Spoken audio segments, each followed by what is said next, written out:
Good morning and welcome to Brandenburg News Network. I am Donna Brandenburg and it's the 4th day of June 2025. Welcome to our show today. Today we've got a lineup of Liberty Essentials with Bill, Karen, and Ralph. And after that, Greg Martini is going to be on talking about notices and as it relates to the tax structure. Once again, I really am liking the direction that BNN is going right now into more of the lawful legal area so that we can understand exactly what's happening, as well as the Constitution and all the documents. And I think that this is where we need to spend some time. But I'm also going to cover a few things that need to be talked about, newsworthy, because we still have to understand how they're playing this treason out in the open. The General Motors is headed towards the inevitable collapse, and they engineered their own destruction. After receiving $50 billion taxpayer bailout, GM made a series of catastrophic decisions that handed control of their future to Chinese state-owned company SAIC. This isn't just corporate mismanagement, it's a systematic dismantling of an American automotive icon. In this investigation, and I put a video up online on my Telegram channel, I'll post it over to X later too. They're going to uncover how GM's partnership, public-private partnership, with SAIC became a slow-motion corporate execution. From technology transfers that eliminated billions in royalty payments to the systematic closure of global operations, GM transformed from a global automaker into SAIC's distribution arm for Chinese vehicles. The shocking truth is that GM is soon going to have to face a critical deadline to determine their fate. And it really comes between two different forms of corporate death. I think we need to watch this sort of thing because what we're seeing is the corporatocracy, which we always go through on Monday morning with Vicky, the corporatocracy and the capture of our supply lines, as well as our manufacturing and the dismantling of the United States. It always goes through money. With that said, every single one of them in Congress right now, the worthless Republicans, the worthless Democrats, they seem to me to be working like the CIA and taking orders from somebody else. But we have a lot to unpack here, so I'm going to invite everybody on. Hey, Bill, Karen, Ralph, how you guys doing today? Good morning. So what's your thoughts on this? It's like the taxpayer-funded dismantling. I mean, I don't know why General Motors, I've called it government motors for a long time, and they pretty much government motors because it's our tax dollars that bailed them out and just kept them afloat. Now, once the government gets into anything, it just goes to crap. You have to have competition in there. When the government owns too much of things or public-private partnerships, they own our assets and they use them for the undermining of the highest bidder and whoever pays the most amount of money. That's exactly what we're seeing here. That's why they get into fundraise. That's why they start off giving you fake promises that they never intend to keep. They don't intend to keep any of these promises. They're just what we want to hear, which brings us perhaps to our next subject, which will be, I think we should talk about human trafficking and how a lot of this has been engineered to lead us astray. And we saw something this past weekend that was really disturbing in the Constitution Party, really, really disturbing. Thankfully, God is truly opening people's eyes, and I think almost everybody caught what was happening there. Would you like to address this, Bill? Yeah, so we know that there's many organizations out there that are fighting child and human and sex trafficking, especially just trying to help the victims, right? And for the most part, I believe the intentions of those that founded such organizations and those that work or are volunteers within them, their intentions are pure and honest. However, that's why I said I believe that to be true. However, when you see the connections that a lot of these have, it becomes very disturbing, and you begin to question their motives. And I don't mean just connections with other organizations or political figures. I mean connections with with government funding. Donna, you just mentioned how the government bailed out these automotive companies, GM in specific. They don't have the authority to do that, right? That's called theft. They take from another and give to someone who didn't earn it, right? That's theft. They have no constitutional authority to do it. We've never delegated them that power at all in any sense of the word, right? If you want to help an organization, or you want to help a business out, or you want to help an individual out of your personal property or your personal revenue or income, go for it.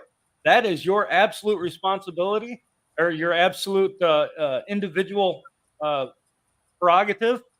And in some cases, it's even your responsible duty to do so. But when government does it, and you end up with this public-private partnership, what you have is a fascist government. Everybody needs to understand that. It's a public entity acting within the private sector, right? They don't have authority to do that in almost every case. It's China. That's exactly what the CCP has done, was to any business and through regulation and etc. They've done the same thing in the United States of America. Don't kid yourself. We have already lost that sector, and now we're going to have to bring it back into compliance with the law. And to be clear, you're talking having the U.S. adopt the CCP's model, not that it's a problem with China gobbling things up specifically, even though that's also a problem, correct? Well, it's sort of like the same thing when you look at Mossad, CIA, GCHQ, all of these intelligence organizations and such, that you can't tell the difference from one to the other, because they're literally kind of sort of working together. Well, the same thing is happening with our politicians in the United States and China and such. And I think that's what President Trump stepped in to help fix at this point in time. Because I have a problem too with not just, the bailed out automakers being sold to China, because this has happened before too with Fiat Chrysler, and then now into Stellantis with the bailed out automakers being bought up by a foreign entity. In this case, it's just Europe, and they're also running things into the ground there. Well, look at what they've done with the World Health Organization and all the funding that they've done through NGOs. It's just a covert way to fund bad stuff. And so when you look at the funding that goes into these companies and into these efforts and such, it is literally the subversion of the American people and what we own lawfully, to take it to use for their own unjust enrichment.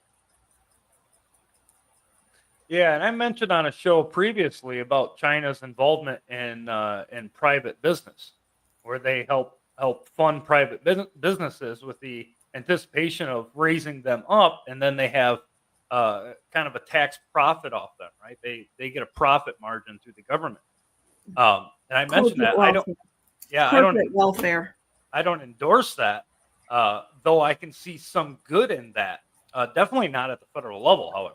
But that is kind of what we have going on. But it's not necessarily the government funding it to start, though through a lot of grants and such, people are taking this on and becoming slaves to those. But they're doing it more so in in the taxing of the people and stealing it from you and giving it to them, right? Yeah. So you mentioned this. The human trafficking thing. Let's go back to that, because this is going to be significant. Yeah, you mentioned this past weekend that we heard, right? An organization, they came in and were talking specifically about what they do, right?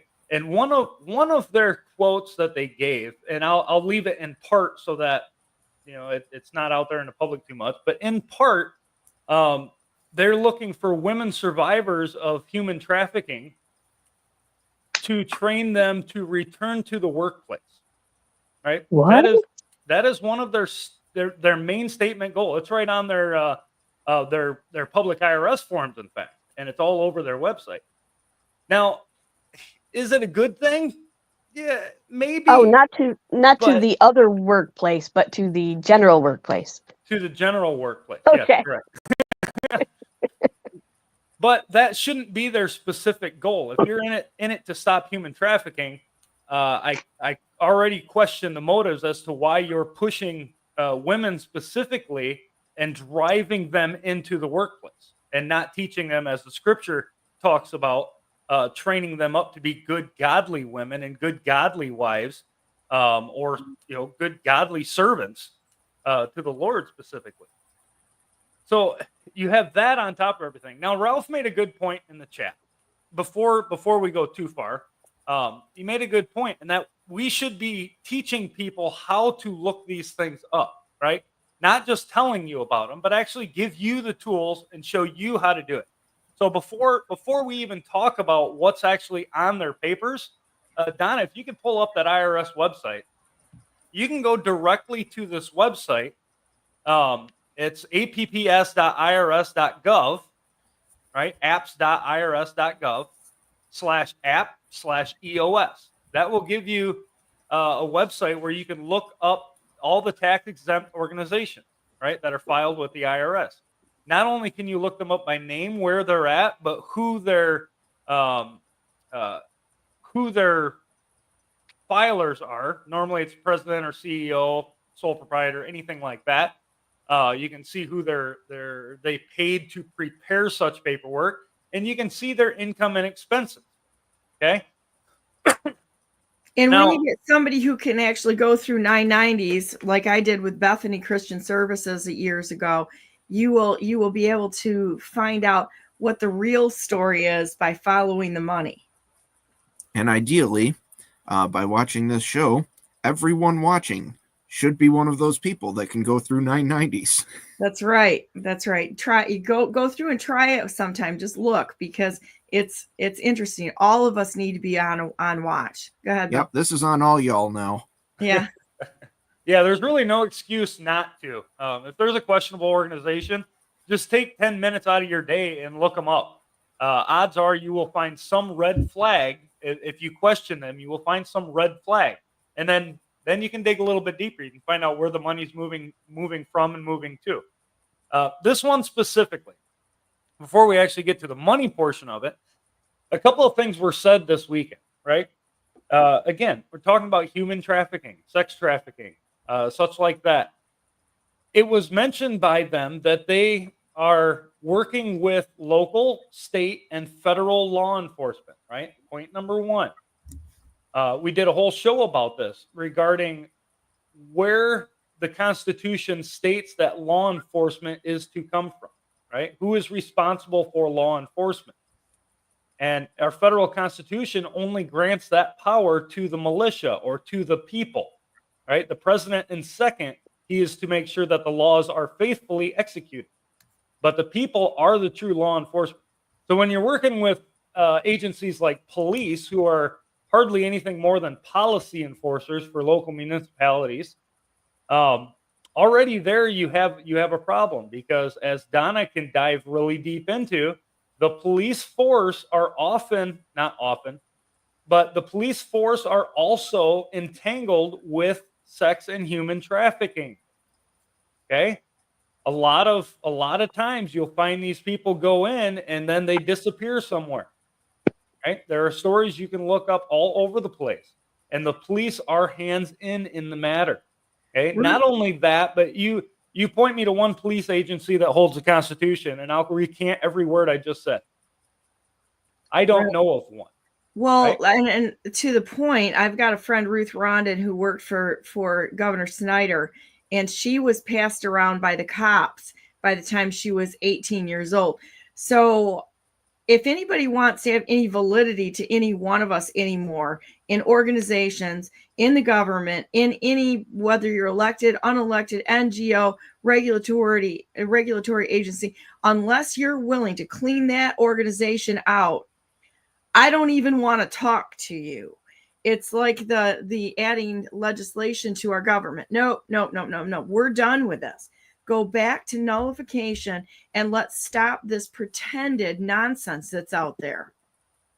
Yeah, and I'm not grouping all of police officers in one batch here, right? I'm grouping the police agencies in a batch. because there are decent people on the inside of police agencies. However, if you're not standing up against the corruption of your fellow police brethren, then I have a problem. That's a lot my of point times- right there, is that Oh. we have to stand up and clean our organizations out like you did with the Constitution Party, the U.S. Taxpayers Party in Michigan. Bill cleaned out some people that had done some questionable things. Yep. And that's what we have to be willing to do. And a lot of times, it's not so much them themselves, but it comes from their higher superiors, their higher supervisors, and they get their hands tied in the process, right? So I get it, but that's no reason not to do what you swore an oath to do, right? That's my point. That's just local police, right? That was my 5-minute local police. Now, if you go to the state police, right? I have an even bigger issue with state police, and I've got a family member. He actually lives right down the road. I can throw a stone at his house, but he's a state police officer, and I'm actually glad he's right there because it allows me to do certain things to test how far he's actually going to push his authority or his perceived authority.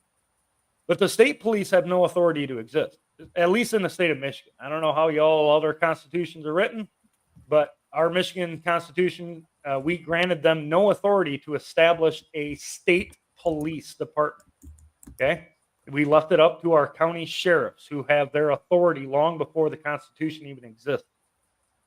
So when they say they're working with local, state, and federal law enforcement, you see where I'm going with this, right? Now let's delve into the federal law enforcement. Who are they? Can anybody point to any agency and say, yep, they have the authority to enforce law in the federal government? I think the marshals do, don't they? Or is that pretended too? Well, I would have to say that's more or less pretended nowadays, because the marshals were originally designed for territories who have not organized into state nations. Which right? brings us to a great point that the only way to fix this whole mess is to shrink the federal government down to about 5% of what we have right now and treat the states as nations. Yep. We were just talking about that. People got to understand that the federal government was designed by the states. It was a compact with the states so that they could uniformly establish justice. Right? Read our preamble to the U.S. Constitution. They could uniformly establish justice, right? To ensure domestic tranquility, and to and I'm paraphrasing here because my mind's kind of blank this morning. I've been all over the place. But to secure the rights and liberties to themselves and their posterity. Okay, it's very clear why they established it. But at this point, I believe it has gone way beyond its intended or even needful purpose. Right. So law enforcement at that point, if you're working with them, I have a problem. I understand why you're doing it, but you need to understand what goes on behind the scenes, behind the curtains of what they call law enforcement, these LEOs. But then they went a little further, Donna, didn't they? Because they just didn't stop there. Right? Now, again, their intents might be good, right? But when they start talking about how they will work with CPS, especially when it comes to children, sex trafficking of children, it's rampant. Okay. And I'm going to say it, the federal government and the state governments both are responsible for it. There was a documentary done years ago, I think it was in the 80s. The guy that helped design the computer systems for the state governments, namely the state of Michigan, he was going back over the source code, doing some maintenance, and the stuff that he found on government servers was exactly what we're talking about today. They were the ones responsible for bringing it in, not only bringing it in, but helping to fund it and hide it from the public.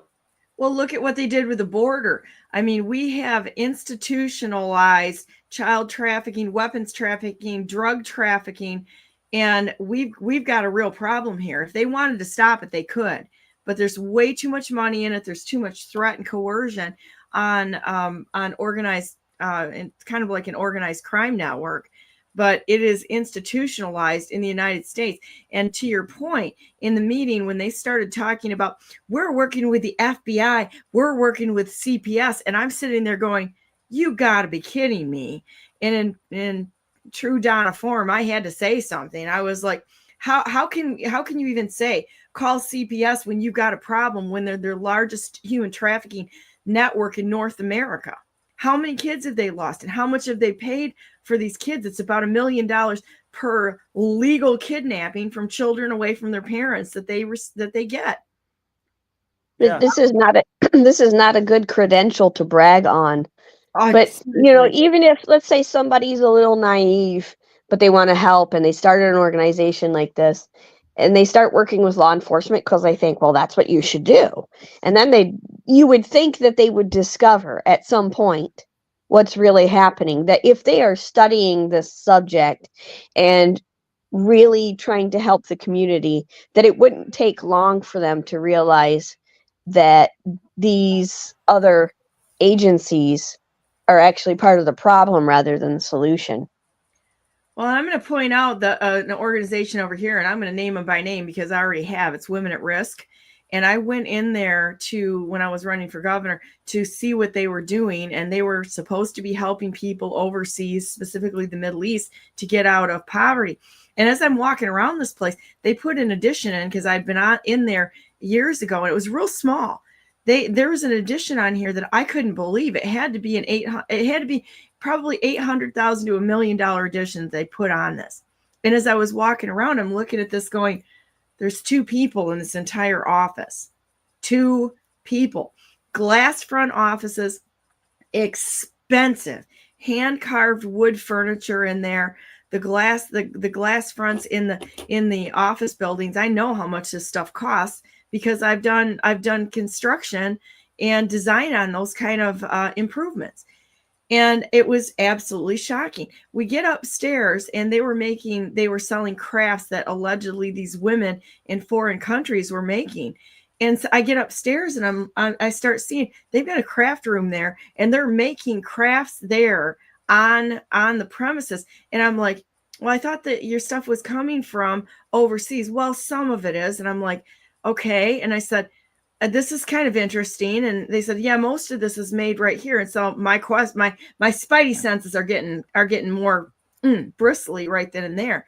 And I'm like, well, I'd love to see, maybe I would be interested in like being involved here a little bit. Well, how are your finances? What do you raise? And this woman started getting a little nervous at the questions I was asking.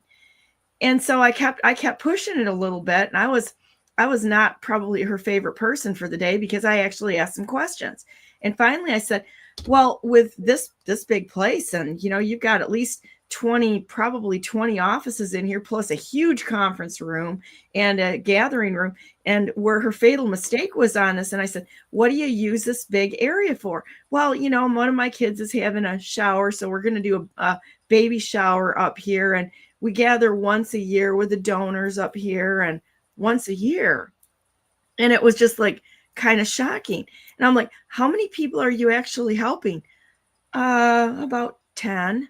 I'm like, 10 people. And the shock that I had was just kind of, this was what they said. That was exactly what she said. I can testify to the fact that this was what was said. Probably we get into he said, she said, because, or whatever, but that was what was said. And I was like, this is how these NGOs work. Yeah, I went to a local conference where a certain wannabe candidate sheriff did speaking about his program to fight human trafficking. And there were a number of organizations there. So I was going around before the speech part started. And I started asking questions of people at tables. And it was funny because some of the questions I start right off with. And I want to know, are you working with local law enforcement? I wanted to know, was the county sheriff's department participating with these organizations in some way? because the speaker was from out of our county. He's a sheriff in another county. Our county sheriff was not present.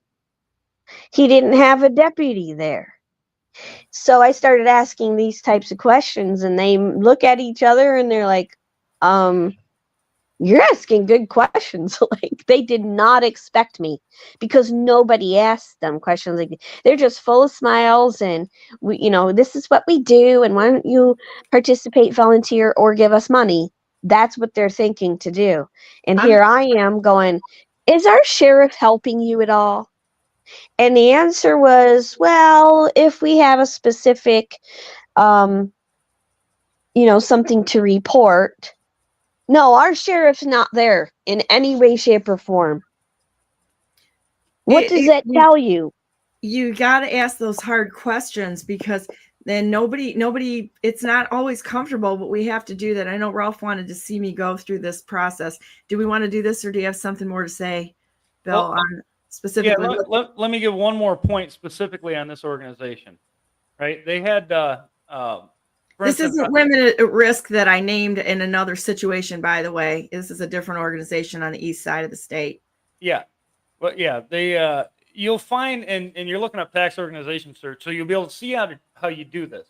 But when you look at theirs specifically, you'll find that, and they haven't filed for the last 2 years. So I'm not even sure if they even have a tax exempt status. So anybody donating to them, you may have problems in the future. Seriously. So there's another big question. 2022 was the last filed 990. But anyway, in 2022, they claimed a revenue of $637,000, right? They have 8 people that are employed and 11 people on the board, which means there's 3 people on the board that don't take an income. It's doubtful, but I have seen that before. A lot of times their salaries, their salaries alone for those 8 people they claim is $364,000, right? That's about $45,000 a year. Not bad, but that's 57% of their total revenue goes to pay the people that just work there. Okay. And not only that, but they didn't spend $91,000 of it. So they spent a third of their income to help the people that they claim they want to empower and enter back into workforce. All right. There I have a slight issue with. It seems that there's some ulterior motives going on there. But that's the stuff you can find on a 990. Now I want to read one thing from their website, because you'll love this, Donna. You will absolutely love this, right? I was completely done with it at the meeting. Bill and I are looking at each other, and I had all I could do to not stand up and really make an issue. Well, this is from their January newsletter. Okay. And like I say, you pull this up, find their websites, dig a little bit deeper, and you'll find all sorts of things about organizations that you think are actually good, but in fact they're working behind the scenes in other manners. Their January newsletter, they sent out, and this is the main point on the newsletter, right? And you'll love the person involved here. It says collaboration with Michigan Attorney General. Oh, I love it.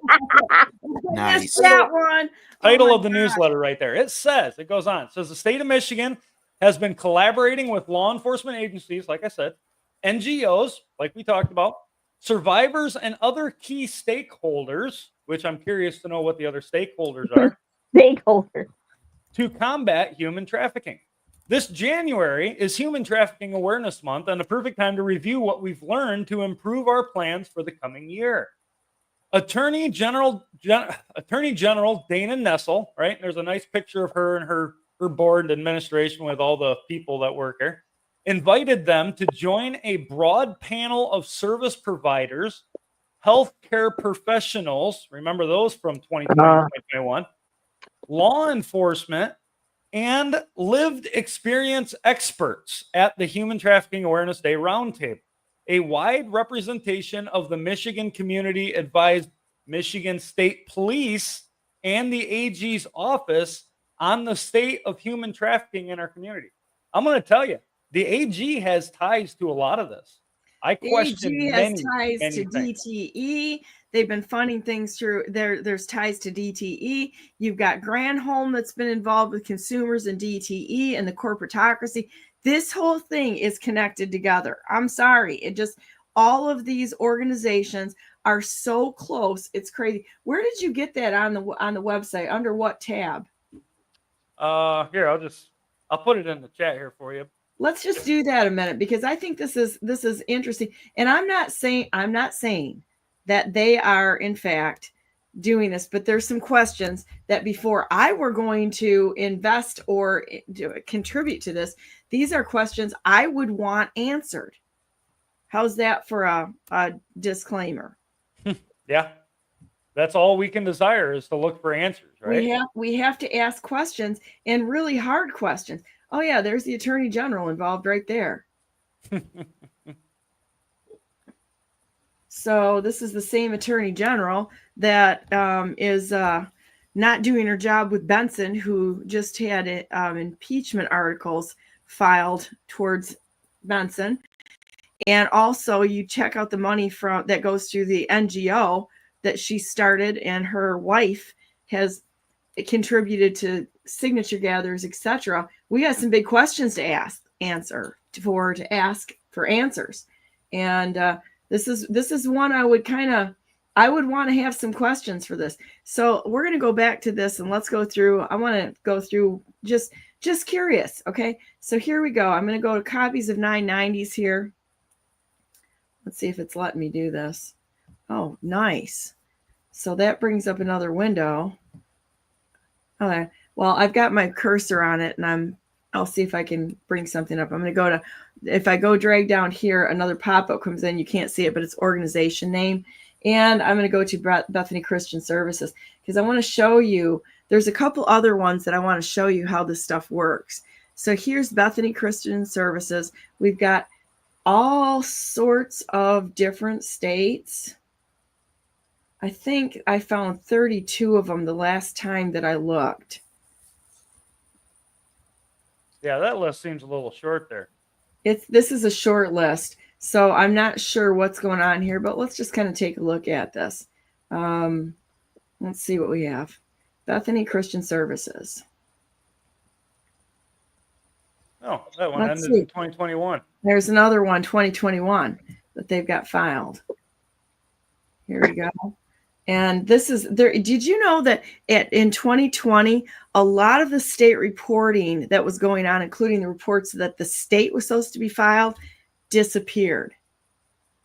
Between 2020 and 2021, very few organizations actually filed returns. All right. And this is their 990 right here. And I got to remember what year it was that I beat up their 990, and I beat it up fairly heavily. I was asked to do a analysis of this for a refugee house, and they were involved in it. I came up with $200 million. No, it was $400 million, and half of that went to immigration and refugee services. But if you go down here and you start reading, and I'm not going to go ahead and go through the entire thing, but I've got the one that I did the analysis of. I had it all screenshotted and laid out on pulling together why this was a problem. The dollar. So when President Trump reduces and potentially eliminates illegal migration into the country, suddenly these people have no use for funding directed toward helping people who are illegal immigrants. Let's check this out. So they put $62 million is their largest category for refugee and immigration services. Now, go down the line here and see what else they did. That was, foster care, $35,000. Well, that's another problem, because our foster care system is completely crap. And my daughter, my special needs daughter, I was talking to her psychiatrist just to find out, if there was any options as she continues to age and decline. He said really nothing. He said if you look into the foster care or something like that, that could be the next jump. And he said I can't even recommend one. Did you see that in comparison, though, to how much was there for adoption? Yeah, that's the other thing that you have to really look at. $13 million for adoption, $62 million for refugee and immigration services. Wow. When you go down these 990s, it's really telling on the NGOs or the 501c3s or whatever it is that however they but check this out. $59 million for salary and wages. It's the same. Wow. It's the same thing that you see over and over again. You start adding this up, and then you got a $1 million pension plan, $9 million in other employee benefits. This is nuts. The people that are contributing to this, which the majority of it is probably coming through our tax dollars. Well, if you look, just about every one of these organizations, the large organizations that are there supposedly to help children and help victims of trafficking, or with foster care or orphanages, something like that along those lines, the majority of funding comes from none less than the Catholic Church, right? And I'm not knocking the Catholic Church in its entirety. Once again, individual basis is different than the group as they are presented publicly. But even our founding fathers warned of what they called the papists, right? The Catholics who swore the allegiance to their king, namely the Pope, right? Because their allegiance didn't lie with the country. They warned of that then. And even the one we were just talking about, the website you pulled up, if you look, the majority of their funding and the majority of their partners are all of these local Catholic churches, right? Bethany Christian Services is no different. You look at a lot of their ties and their sponsors, the majority of it's the Catholic churches. Now, when you hear all the reports of things that have happened in the last 4 decades with Catholic priests and what goes on sometimes there, and I know a lot of it may be just for the money, people making false claims for money, but there has been numerous accounts of truth being told and convictions happening against those committing crimes against children.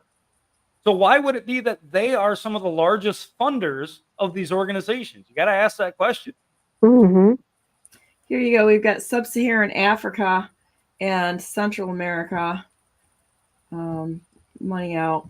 Well, I think, too, people conflate the term nonprofit organization with an organization which does not generate any profits for anyone, and everyone is involved in it is all volunteer and all of that kind of stuff. And that is absolutely not the case. Well, remember there, Ralph, that can't be true because the NFL itself is a 501c3 nonprofit.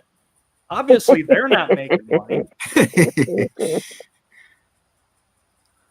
There you go. I want to see the 990s for them. I didn't realize that was. I didn't realize they weren't organized as a regular corporation. Yeah, I say 501c3. I might be wrong on the C3 part, this is fun. but they are registered as a nonprofit. There is so much money to be had in nonprofits; it's ridiculous. Yeah, that one of the things that I saw years ago when I was working with hospice, and I got to see how that actually worked. The guys that were on the hospice, the National Hospice, I don't remember which organization, there's a couple of them, but they were selling products to the nonprofit. So when somebody else came in with another product, we've already got somebody that does that. And he ended up sitting on the board. He had another company that they were purchasing from. That's another way that they divert funds out of these nonprofits, and nobody really asks about how that goes. And this is a real problem. It's sort of like, we've got a real problem with casinos. We were talking about that yesterday with somebody who actually does quite a bit of investigation. Let's just put it that way. And how many people will walk in there with just bags of cash. That's how they launder it. They walk in there with bags of cash. It's on a foreign nation soil. That's what they did with the native lands, is they made them a foreign nation, so you can't audit it, you can't do a thing. They walk in there, do whatever they want, and it makes it all right. And they can change. They can. It's a bad system. They're taking advantage of every single one of us, not just the people on the native land, but every one of us. Yeah. Oh, this is good. Ralph's got another thing up here. Let's just beat this thing up some more. See if This some. also points out that the benefit of doing things in a godly way, as God is instructed, we are supposed to help the widows and orphans. And if we do so locally at every turn, you don't need money from outside entities because the local community supports the need locally, and that's the end of it. Everybody knows who everybody else is, and there's no question about how the money is being used because everybody knows it's out in the open if you do it appropriately. Okay. I had to your point there, Karen. That was kind of the case to a certain extent with one of my grandparents. My one grandpa, he grew up in a small town. His dad died when he was fairly young, and he told stories of the other people in the town that helped out his mom, and he remembered that. He remembered that pretty much forever, what those people did for their family to help support them and keep them going, keep them fed. And a lot of it was stuff like they would give the kids jobs to do and give them food, as payment for, like, go pick some apples and then you can take a bunch of them home with you. Or that kind of thing.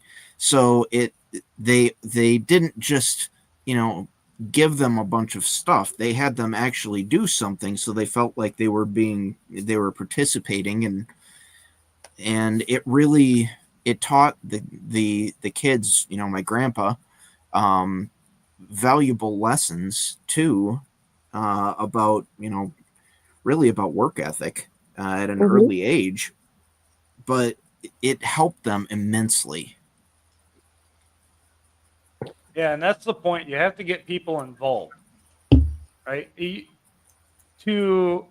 is the thing I have with what we would call panhandlers, right? Especially in the Grand Rapids area near me. Oh, it's gotten We see it disgusting. all the time. They're on every corner sitting there begging. If they can stand up and walk on a corner all day, guaranteed they're not disabled. I like to call it the begging industrial complex. Yeah, it is. They're actors. Yeah, but you cannot just give to the majority of people like that, because they are content to remain where they're at, right? I know a lot of them. I've employed a lot of them, right? One classic example, and this all ties into human trafficking as well. But one classic example of that is I was painting a house over there on the west side of Grand Rapids one time, and this lady, she come up and she was sloshed. She was completely out of it, right? But she started harassing all of my workers. So I told her, well, if you're going to be here, you're going to work, right? To which she complied. So I handed her a paintbrush. I said, go paint that window.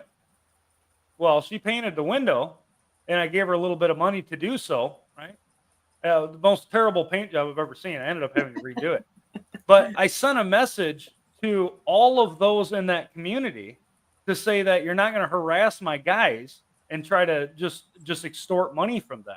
If you want money, you can come here and work. And I've offered that. I mean, Donna, you've probably done it, and Ralph and Karen. The majority of people who actually care have done this. And that's when you see somebody out there in a begging situation who is just trying to take money, I offer them a job. The majority of them, I would say 98% of them, turn me down on the spot. They don't have time to work. All they want is the money, right? Well, I don't know about you, but my Bible tells me if you don't work, you don't eat.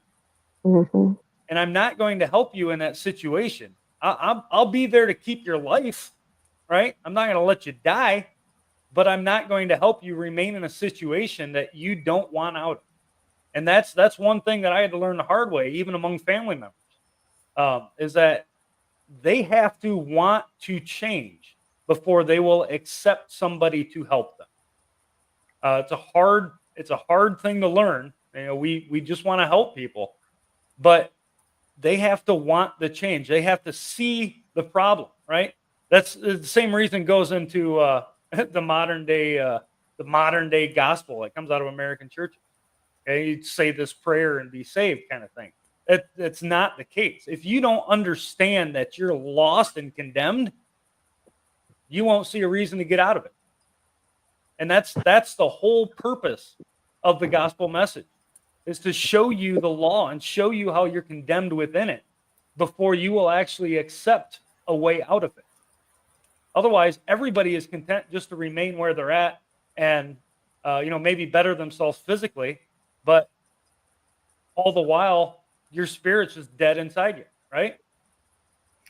So that all ties into the human trafficking as well. Is that a lot of these people understand their situation and want out, right? But they go to the wrong places to get help. My question is, where is the American church to stand up and do something about this? Where are the men in the community to stand up and do something about this? When I spoke there last weekend, and I said my piece very bluntly and very quickly, to which I was amazed by how many people actually applauded that. But I made that point very clear, is that if you want law enforcement and you want to end this absolute abomination of trafficking children and adults for purposes where I'm not even going to talk about on this show, then you men need to stand up. And when you hear of it, you form together and you go find them and you take care of the situation, right? You bring lawful justice upon the heads of those people that want to commit these acts of abomination against children, right? I don't need your special LEOs or government NGOs or organizations to come alongside and help me. I am easily capable of handling that situation. And I made it very clear with another lady there who had a child that is currently in the system for the last 9 years that she's only been able to see twice a week, right? This is your government NGOs. I made it very clear to her that if she was in my community, this situation would have been handled. Our men out here do not play games with this when it comes to children. We will gladly take care of the situation and gladly stop any threat we deem or that we see against a child or somebody that wants to kidnap or potentially use for sexual deviant purposes, right? We'll end it and we won't ask questions about it. But we don't need your government funding and grants and people telling us how we need to do it. The law is on American side, and it's about time we understand that and actually take it into our hands like we're called to do in our Constitution and hold these criminals accountable for it. Not just criminals, right? Let's bring it to political figures. I mean, everybody should criminals. I mean, okay, Bill. It's like one and the same right now. Okay? Everybody should know how many people within the federal government are tied to child trafficking, right? Anybody that's sitting in the seat right now that has not done something about it, you won't hear a peep out of these people. They're not saying a thing. If they are, it's like, oh yeah, we need to stop human trafficking. Let's go on to the budget. And then all of a sudden it switched to something else. This is such a spiritual crisis we're in right now. The only way any of this is going to get changed is if people's hearts are turned back to God, because the worship of the physical world, the instant gratification, the lack of doing what an adult is supposed to do, which is take care of business, not play all the time.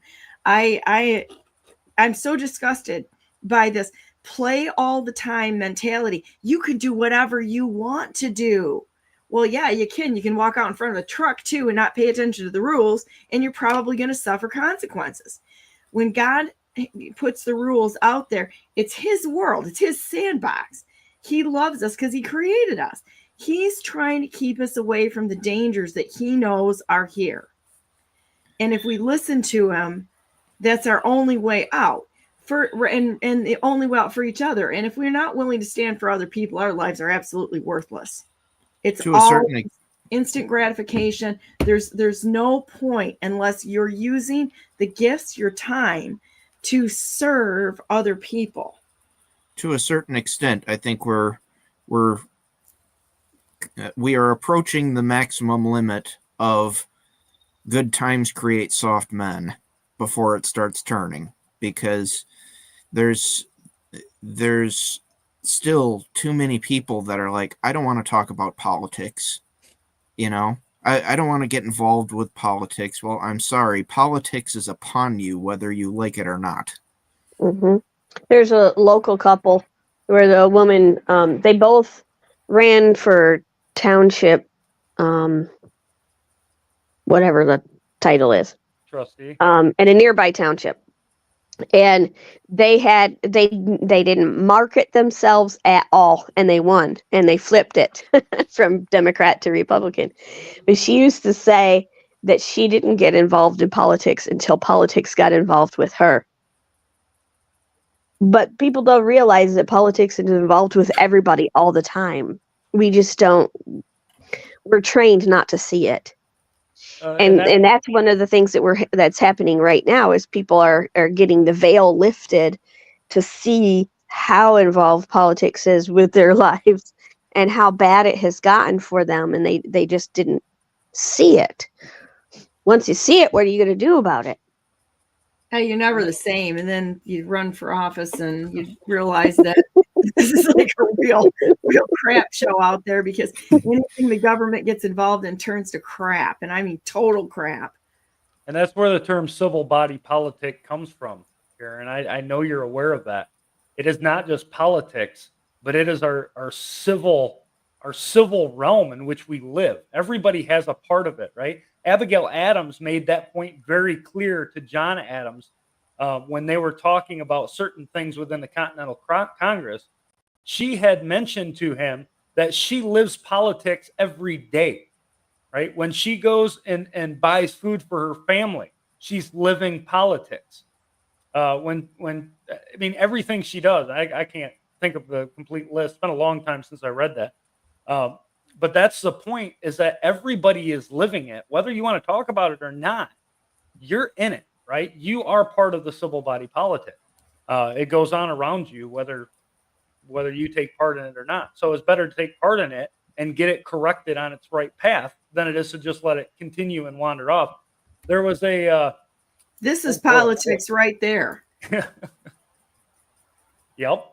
And agri-terrorism to poison all of us by a biopathogen that they caught, that they are just admitting to catching, at least, with a Chinese scholar. So they say, I say spy. This is freaking espionage, and lied to the government. Finally got a hold of it. Kash Patel actually has got his arms around this a little bit, but it's smuggling is known as agri-terrorism in the U.S. Guess what?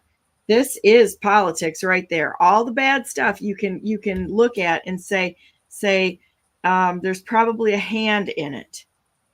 Yeah, and remember, they're trying to make forget the terminology, but basically trying to put vaccines into your food supply, right?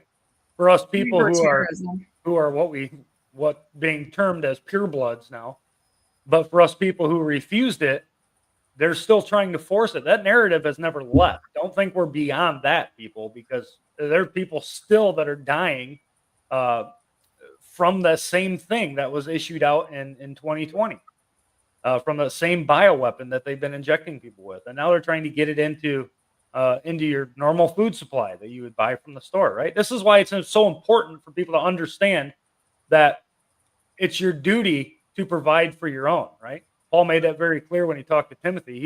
Who provides not for his own, especially those of his own house, have denied the faith and are worse than an infidel. Right? That doesn't mean relying on somebody else to provide for your home. That means being able to take care of everything you need for your own home. There was a story when we talk about government agencies getting involved, right? A lot of people still like to rely on government agencies because it's easy, it's convenient, and we think for some reason they have our best interests at heart, right? All the while they're killing our children, they have our best interests at heart. When somebody can explain that to me, I'll start talking about that issue.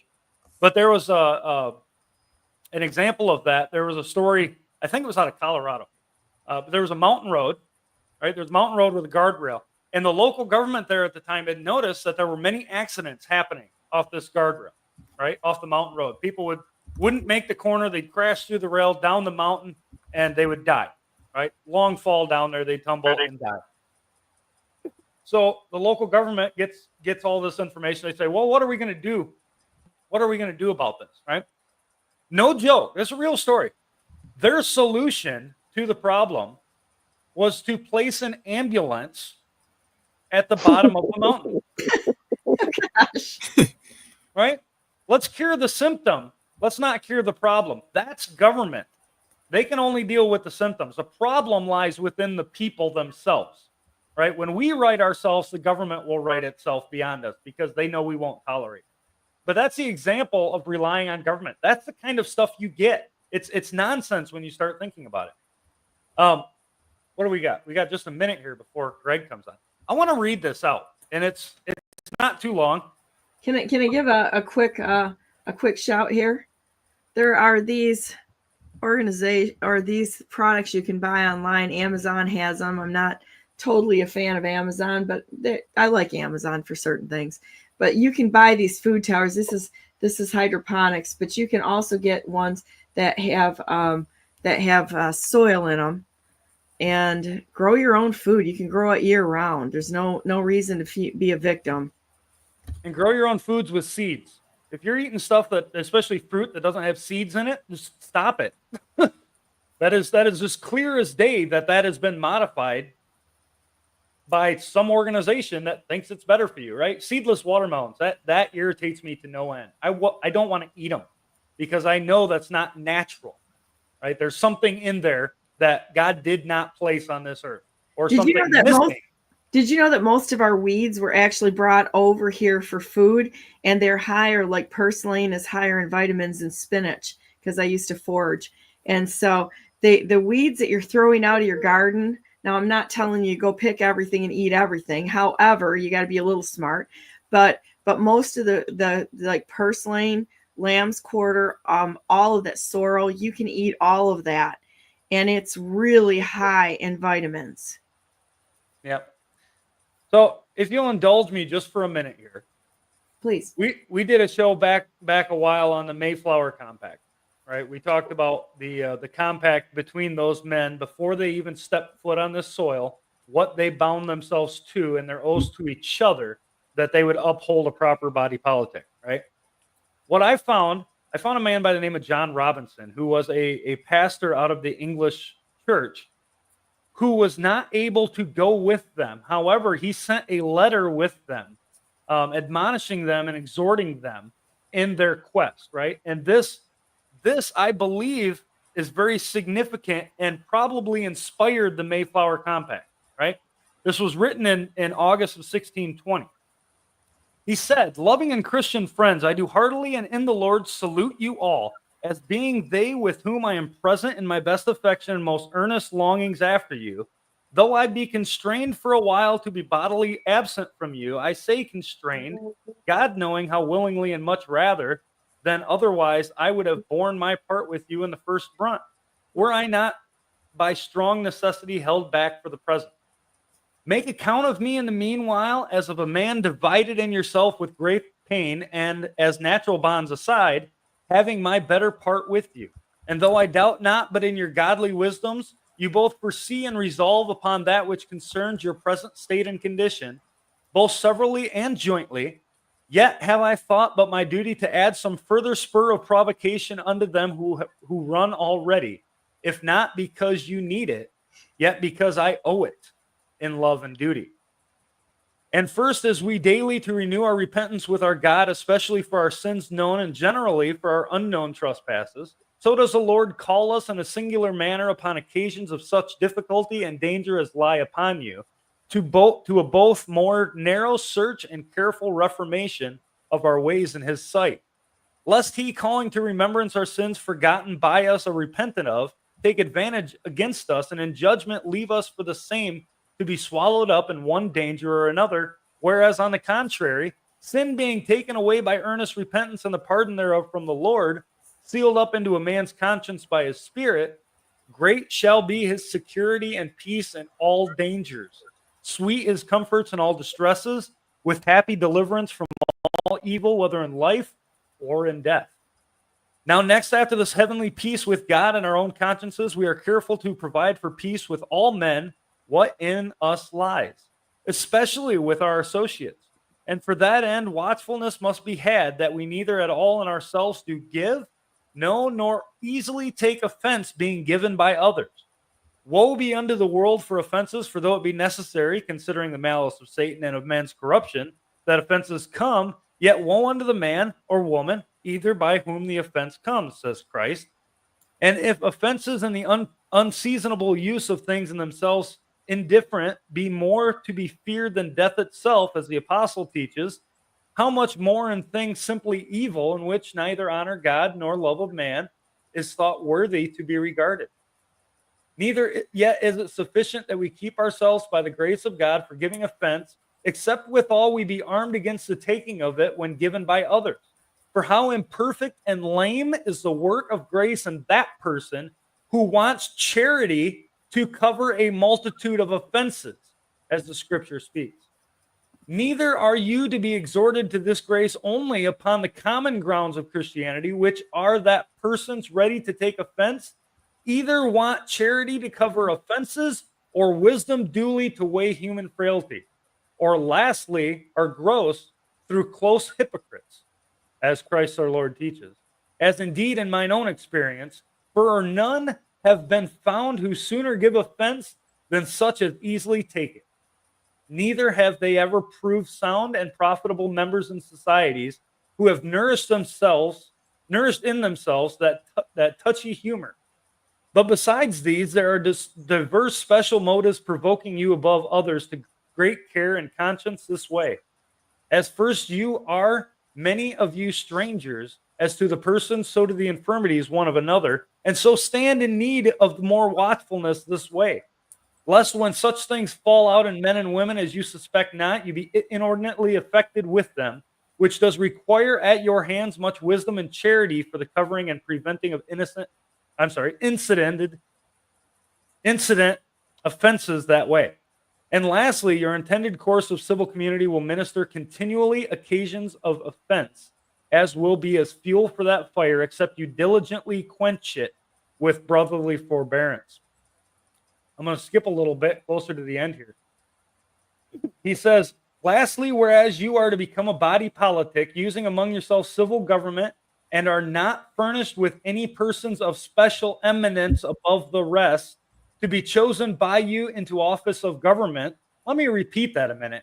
Using among yourself civil government, and are not furnished with any persons of special eminence above the rest, to be chosen by you into office of government.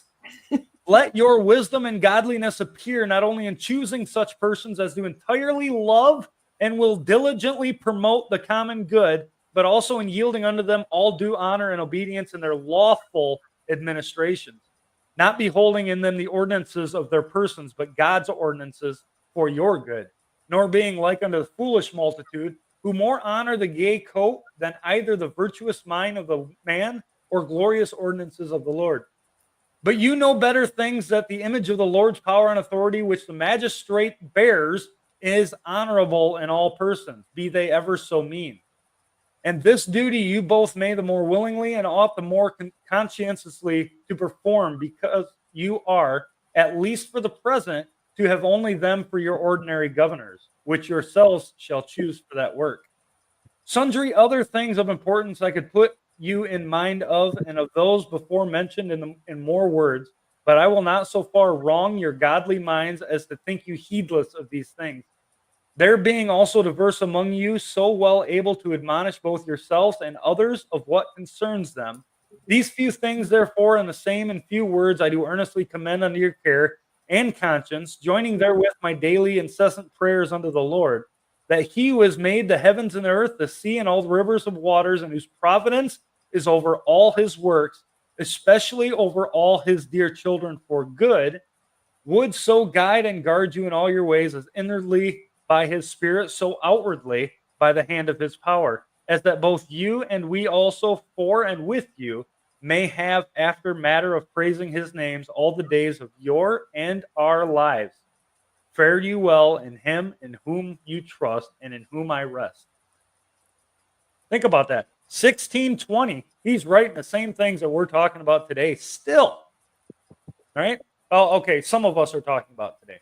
right? You go back to Exodus 18, when we have our guidelines of who we should be at that time electing judges over us, right? Well, we still elect judges, but they're our servants. They're supposed to uphold the law in all cases that we bring to them within their jurisdiction, right? Many of them don't.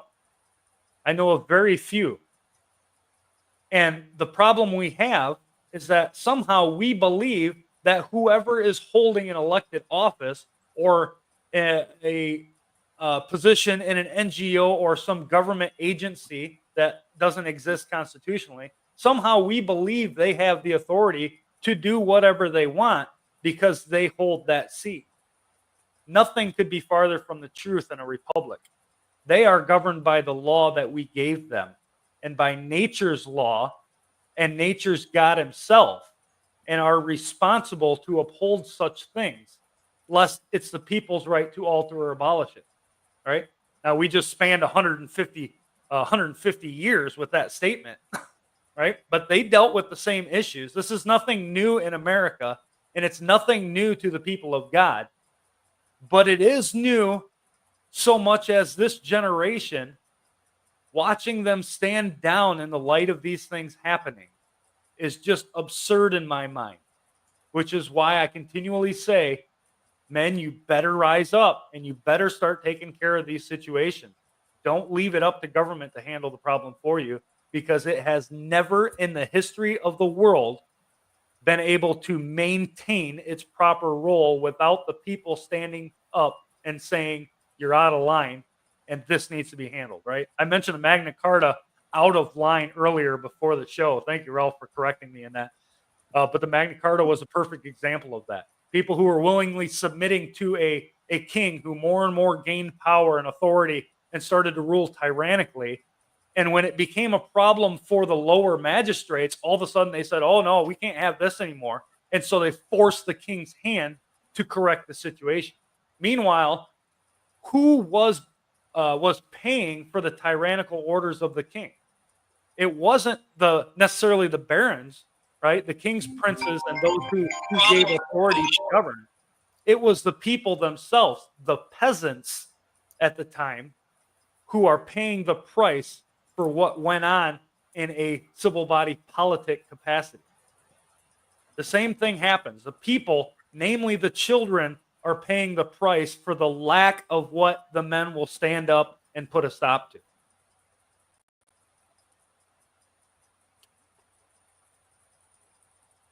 Well said. Processing all the above, I agree, to see so many people that just sit back and want other people to fix their problems. It is, in some regards, I'm very concerned with the mindset. That mindset is one that's always going to coronate a king rather than self-governance and learning to communicate with each other, to have those discussions, to find not go sports team, I want my political party to win, but get the best answers to solve the biggest problems that we encounter, and how to elegantly and lawfully hold those that are in office to the constraints that they need to be under, but it requires everybody to step up. Here's an example. I kind of like what Switzerland did with how they carried out, how do I say it? Help me with the words if I can't say it correctly, Ralph, but how Switzerland carried out the protection of their country. Everyone was to be trained in arms and bearing arms. And if you didn't do that, you had to pay the tax for not upholding your part of the bargain. And that still goes on to this day. I mean, that's the system that our militia was patterned off of, because it was proved to be successful there for defense. But that can be, a lot of people think the militia is just like, grab your torches and pitchforks and because it's been mischaracterized so badly, because that's exactly what they wanted. They wanted us to stand down and hand over our rights to them. But the militia wasn't just about physical protection in an armed way, though that was part of it. It was also for providing for the community. So it has a long history of being the caretakers of the communities. Yeah, not only in Switzerland, but even in early days America, the Virginia colony had specific laws stating even that you had to show up for Sunday morning service at church with your rifle, right? And there were penalties for that if you did not show up to church armed, right? Because they knew that there was an outside threat at the time, namely a handful of savages who would seek to just slaughter women and children, specifically, not just the men. They'd slaughter the men too. But they would go as far as to slaughter women and children. That was not tolerated in these early states, in the early colonies, right? And they would put a stop to that, which is the reason why they had to be armed, right? It's no different than today. A lot of our battle is spiritual. I know Sean Starry says a lot about that there in the comments, but a lot of our battle is spiritual. Nonetheless, we take up arms both physically and spiritually for defense, not offense. All right. We don't need to play an offensive game, but we rather defend ourselves and those around us. Our Michigan Constitution states that very clearly, Article 1, Section 6. Right? We have the right to do so for defense of ourselves and the state. If you're not willing to defend yourself and the state, then by all means, don't carry an arm, but you're going to lose a lot of respect by me for that. I can give you an example of that. You know, everybody here, I think even Karen has probably seen me. Everywhere I go, I'm armed, right? And I don't do that as a point of show, and I don't brag about it. I understand my duty to do so. And most of the time, I open carry, right? Depending on how cold it is. If I have a coat, I'm concealed carry. I don't care. But I do that specifically for the point I want the people to get used to seeing it everywhere I go. And Donna, I cannot tell you the amount of times where somebody has come up to me in a public place and said, "Oh man, you're carrying. I love it. Thank you so much for doing that. That's what we need more of, right? Every man ought to be carrying arms." And I point my finger right back at him and I said, "Show me yours. Where's yours at?" He says, "Oh, well, I don't carry." Then keep your mouth shut. Right? You're willing to pay for doing that which you refuse to do. That's a great point. I'm going to read a couple. I didn't even see Sean's comments going there. Sorry, Sean, but there's a lot of people out there. Curtis is commenting. Denise is commenting. This has got a lot of comments today.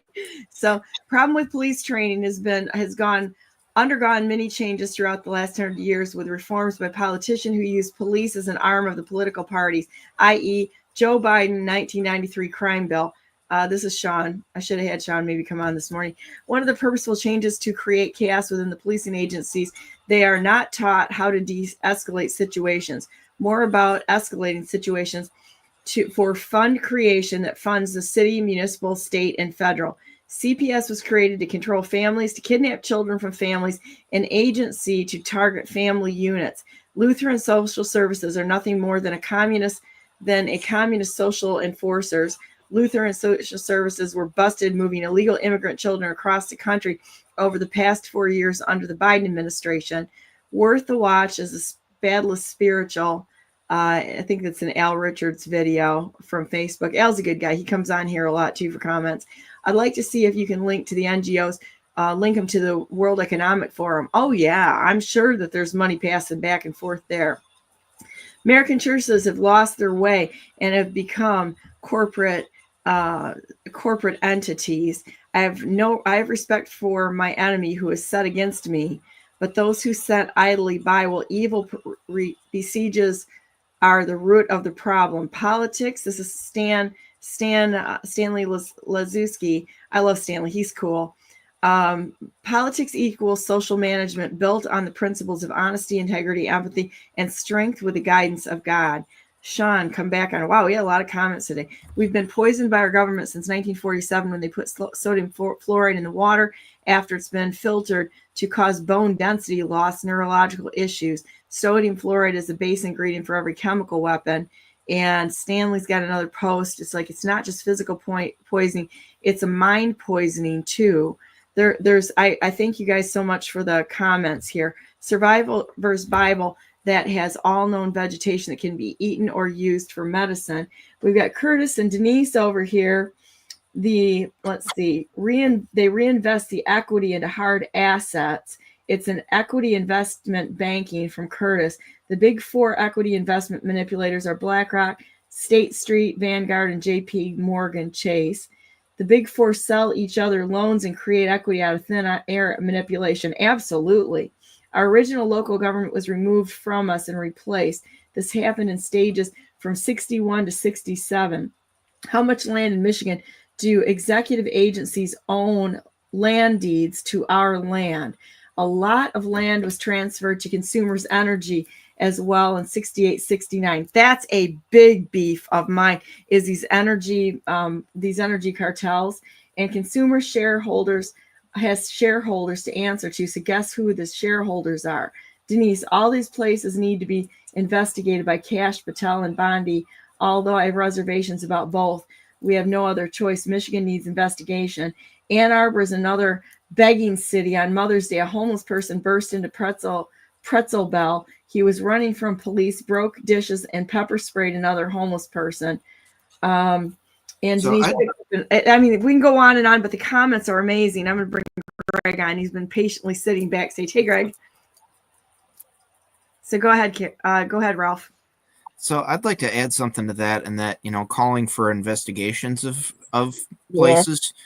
Yeah. Hey, that's great, but start investigating yourself. We just showed you how to pull 990s. There's all kinds of other tools out there for pulling the official documents from these different places, as far as land ownership and tax filings and all of that kind of stuff. A lot of that data is available in a method that those entities have attested to the truthfulness of, and in some cases have even signed publicly. There's a lot of that data you can pull yourself. And if you can start collecting some of that data together and making it more widely known, that I don't mean disclosing private information as a whistleblower. That's a different category, which if you're privileged to do that, congratulations. However, for the general public, do some of the investigation yourself. A lot of it can be done. Yes, and I can repost the OSINT technology stuff if people want to see how to do that with open source intelligence. We've had several shows on that. Plus, I've posted the resources on how to approach OSINT technology, and then you can find out almost anything you want to know that way, or you can FOIA it. But anyhow, really quick last words, like 10 seconds, because I want to give Greg his time to talk, and we got off on a serious tangent here, which is good too. But well, I will tell you, just give everybody a heads up. Next Wednesday, I will be up in Kalkaska. So I may or may not be able to jump on, depending on my service up there. I've never been up there, but in that area. But I think, Ralph, you have a good point. And it would be good to do a show possibly next week, since I won't be in front of my computer, specifically showing the people how to look up certain things. All of the little hidden nooks and crannies that the government releases information that people don't know about. Well, we could bring on an expert in OSINT that I've had on before, and that's freaky, because you can look up, things like what people purchase at Walmart, and I mean it's nuts how much stuff is out there. I think if people knew how much they're collecting on us in the political arena, I've seen the spreadsheets that the CIA Republican Party and CIA Democrat Party use to spy on people. It's frightening how much fine-grained information they have to message you for manipulation. That messaging is manipulation, flat out. If they were saying what they really believe, they would just tell the truth. But no, they've got to get into all this research into that. So with that said, we're going to move on. Thanks for being on here today, guys. You guys are wonderful. I love every one of you, and I appreciate the time that you share. I'm going to go to a real quick break, and then it's going to be Greg and me again. Excellent. All right. See you guys. Great show, guys. Be back in 1 minute.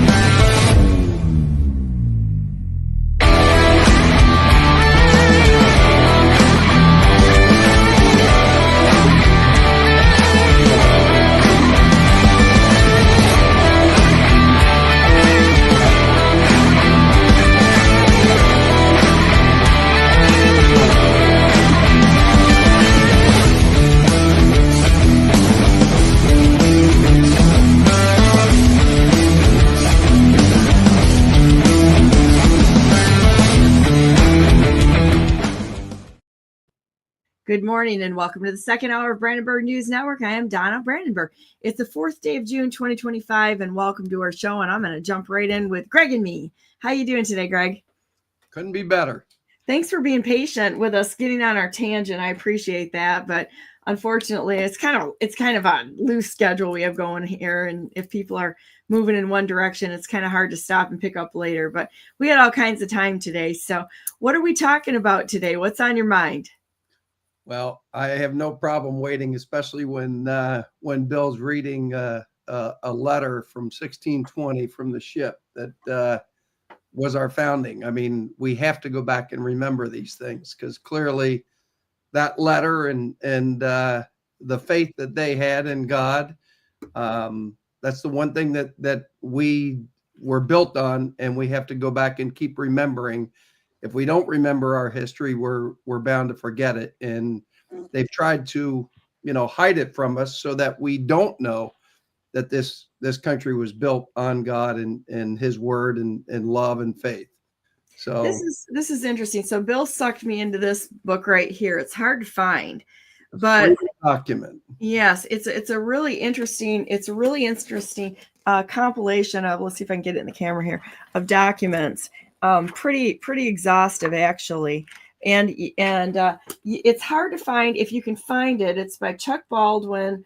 Live radio broadcast is where it comes from, and I think that I ended up having. You can usually get. I think you have to get used copies of it, but I ended up finding that one for $130 some odd. But there are compilations out there, really good ones and also some bad ones. I bought one a while back that was Founding Documents Constitution, and the next thing I know, I'm reading HRC nonsense out there and trying to twist things. So you kind of have to watch things a little bit, but there's a lot of good stuff out there. The books that say, like, Sean Starry writes, and then he's on our show. Sean is fantastic, and he's got all kinds of insider information. Always appreciate his input on everything, because he was working behind enemy lines and in so many places that he does have a pretty accurate view of what's going on. So anyhow, so what did you want to talk about today? Well, I want to kind of bring together. Last week we went through a very quick history of the constitutions and the democracy and what our government has done. And I think it's important for people to understand that we really are at war. And unfortunately, we're at war with our own government. And to understand that, you have to recognize that we were and are a republic.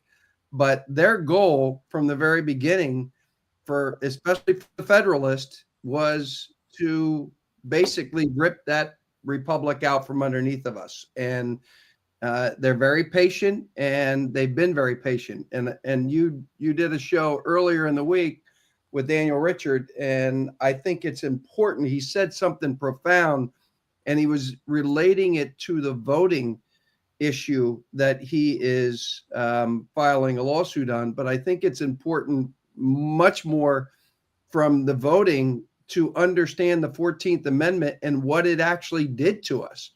Because the 14th Amendment of the United States Constitution effectively made us all citizens of the 10 square miles of Washington, D.C., of the District of Columbia. You brought this up last week too, and I was just like totally fascinated by wanting to hear more about that, because both of you guys have an amazing concept of this. And it's so critical to understand. And he didn't go into it in a lot of detail. And I do want to review the Mohr versus the United States case, because that's important to understanding that 14th Amendment and then further the 16th Amendment. So when that amendment was originally passed in 1868, and what it actually meant. I mean, the 13th Amendment freed the slaves. The 14th Amendment effectively enslaved the entire country and all of us. And it didn't happen immediately. And the one thing you have to understand is that when the federal government does something, it is very deliberate, and it typically is not done in the name of whatever the act is. It's typically the exact opposite of whatever the act is. And that Agreed. amendment was done to basically give us rights. And ultimately, what it really was intended to do was strip every right you have and exchange them for what are privileges. Privileges are for our trustees and servants, not us. We have rights, but we only have rights in our constitutional republic. We do not have rights. We have privileges in the Constitution, which is the 10 square miles of DC. And it's real interesting because that 10 square miles, which was effectively donated by Virginia and Maryland to the District of Columbia in order to form our federal government and a separate, in my opinion, sovereign nation. They are a completely separate sovereign nation in the 10 square miles, not just for those 10 square miles, but for all the other territories that they aggressively tried to accumulate from 1868 until the present day. And all those territories are a separate democracy. And that's why they call themselves a democracy. They are operating within the democracy. The 14th Amendment, when Daniel was talking about it as it related to your voting and your rights to vote, and we are a constitutional republic, you have to go back and look at the history and what it did, because it eliminated our due process of law. It changed the definitions of due process of law. And by the way, once you take that 1868 and you look at the court cases that occurred after it, it's very clear. The Supreme Court of the United States, which unfortunately is located in the District of Columbia, the Supreme Court makes their decisions, and they are very careful to look at the wording of citizen, of person, of resident. And those are definitions that Daniel spoke about. But I don't like to go through definitions on these types of shows, because the Chevron doctrine, which really started in the 1870s and went all the way up through 1984, when it was actually a Supreme Court case that the Supreme Court gave deference to those administrative agencies. Every single corporation in America, all the 501c3s, all of the C Corps, all of the S Corps, all of the LLCs, every form of corporation originates and emanates from Washington, D.C., from the District of Columbia, which means that's how they were able to take our income and convert it to a privilege, not income, not fruits of your labor, which God said are yours, not property. So you have income and you have property. And they have effectively taken both of those, your income and your property, and they've collapsed it into the District of Columbia. And they took you from being one of the state nationals, one of we the people in your state, and they've made you a trustee inside of their democratic democracy in DC, and they charge you taxes on it. And that's why people that try to explain the tax situation and why there are 7 categories of taxpayers, and every single American believes that they are a U.S. citizen, United States citizen. Well, unless you understand your status and your jurisdiction, you are not a United States citizen as it relates to the definition in the Internal Revenue Code. So when you look at the definition, again, that the Supreme Court allowed the administrative agencies, and there are 500 of them. We don't even know how many there are. They just keep creating them. But that's the CIA, that's the FBI, that's all these non-positive law agencies that are created, and they are legal. They're legal agencies. Why? Because they're not part of the republic. They're not part of the constitutional republic. No one ever could explain this to me. I mean, now I understand. Now I'm a finance guy. I'm not a lawyer. I've unfortunately been forced to learn the law and learn what God's law, real fundamental common law is, and the difference between that and civil and criminal procedures, which is what they overlaid on top of us after the 14th Amendment. So once the 14th Amendment was passed, then Harvard University stopped teaching fundamental common law. And why did they stop teaching it? Because they just converted the entire country to slaves. They made us all slaves in the trust of the Constitution of the democracy for the District of Columbia. It looks just like our constitutional republic, but it's not. It is theirs, and it's controlled by legislatures that are in the constitutional republic. And that's why we went through that explain sketch last week, which is powerful. And Jaron Jackson put that together, and it finally made sense to me. The constitutional republic. The problem is we gave them full power to create their own effective government on top of us. And that's why everybody says, where did this de jure government come from?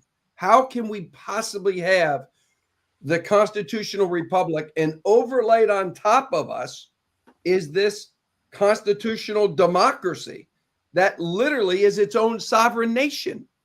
And then what they did was they took all of us from the republic, and they, by contract, although these contracts are breached in my mind because they're not constitutional and they were not revealed to us, by contract, they moved us from the republic to the democracy. And in addition, they moved every single court, because they did all this at the same time.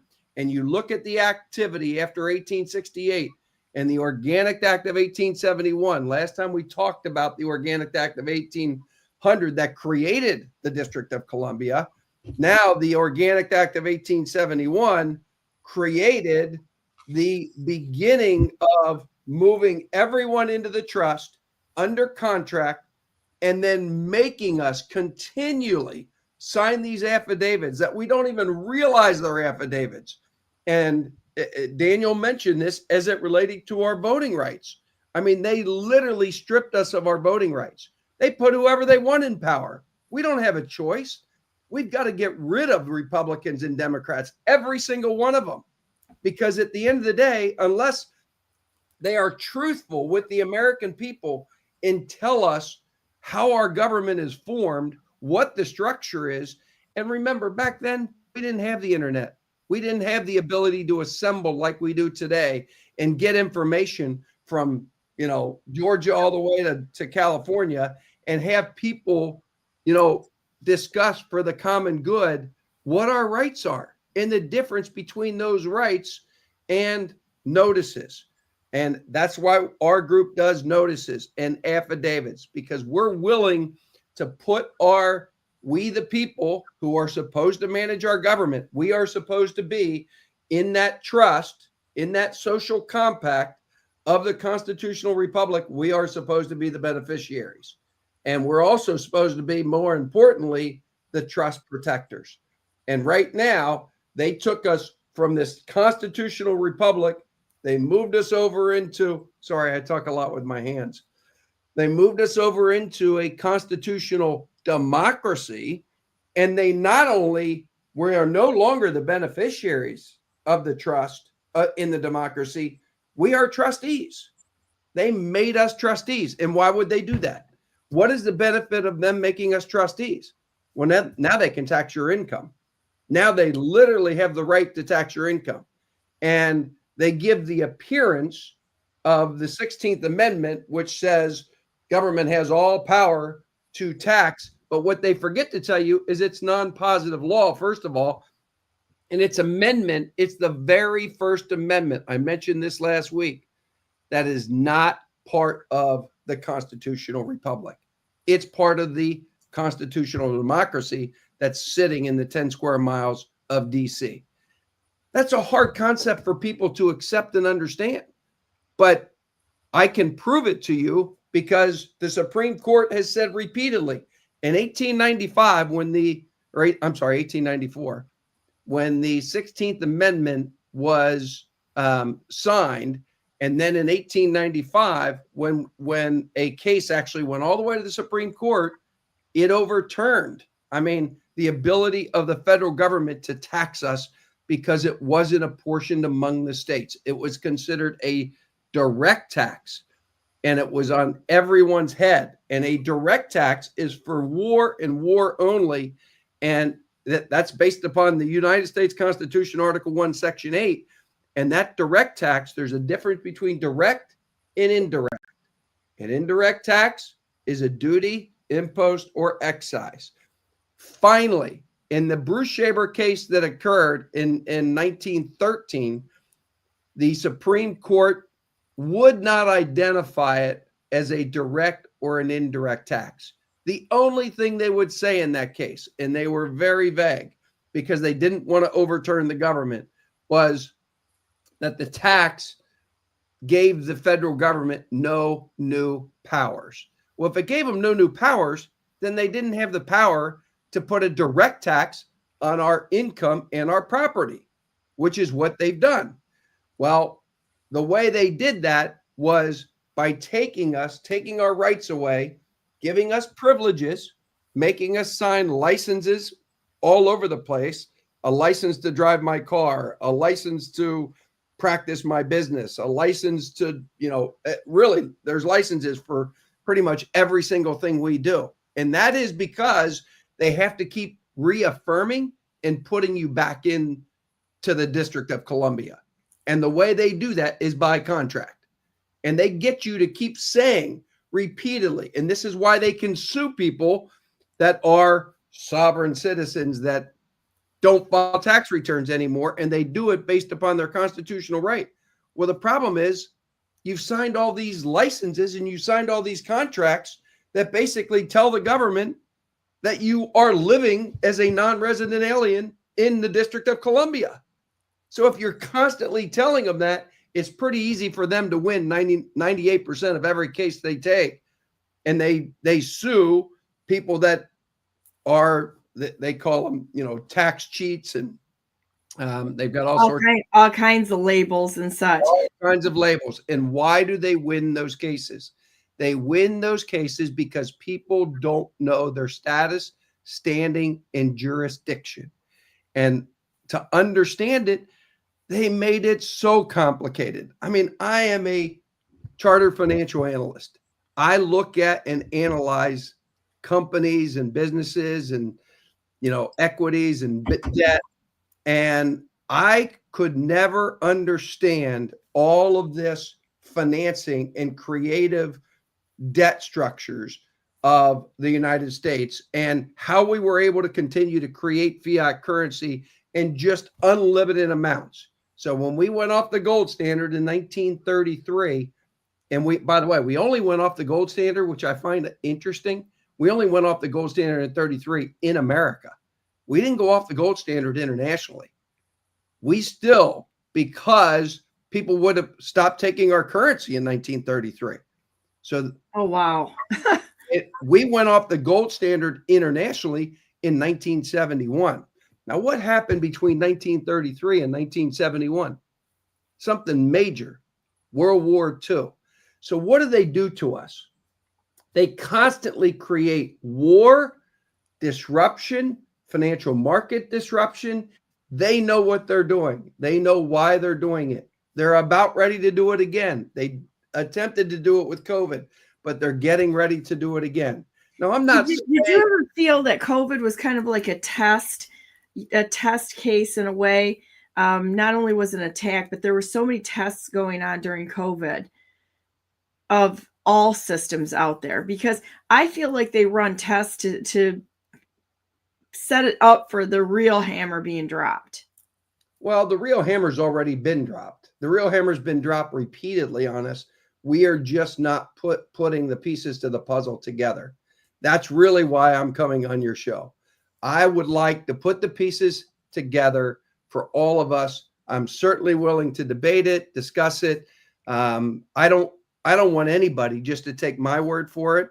Go back and look. I've created a spreadsheet with, over 300 different items that were done since the Magna Carta. I mean, Magna Carta all the way up until, cases that have been decided this year. The Supreme Court has a very difficult job. They are trying to balance, and they're aware of what I'm telling you at the very top. Do I think our district courts and our superior courts and our state courts are aware of this? I don't think they're aware of it at all. I think it's being managed from the very top, and they're trying to balance a constitutional republic with a District of Columbia that's its own sovereign nation, and it has the right to make laws. Statutes and codes do not apply to people that live in the constitutional republic. It's just for our public functionaries, whether they're elected or unelected. The Constitution was how the government ran, and it was to ensure our rights given to us by God. It wasn't like you have to do this for the people. It's a understand contract. But I think people then have to understand, well, if statutes and codes don't apply to me, why then does our government on a daily basis file millions of suits against us as we, the people, under statutes and codes? I mean, we have to ask ourselves that question. And I think it's obvious to me now. It wasn't before, but it's obvious because the only way they can do that is if they put you into the trust in District of Columbia by contract. That's the only way they have the right to put that tyranny over the top of you. And that's a hard thing for people to understand. A lot of people have never been to District of Columbia. It's 10 square miles. But yet you are claiming to your government that you're a resident there. Well, why do I have to claim I'm a resident there if I was born in Cincinnati, Ohio? I mean, I've certainly been to District of Columbia. I've certainly been to Washington, but I've never lived there. I've never owned property there. But yet I am filing an affidavit with my government on an annual basis telling them that I am a resident. I'm a non-resident alien of the District of Columbia. I'm no different than the people that came across the border under the Biden administration. I'm in the same category. Why do you think they issued them Social Security cards? Yeah, it never made any sense to me how they could just get around it. I can tell you how they got around it. Besides just breaking the law, flat out. But they're not breaking the law. This makes what they're doing is legal. Sense. What they're doing is legal. It's not constitutional by the constitutional republic, if that makes sense. So what they're doing is perfectly legal in order to issue Social Security cards.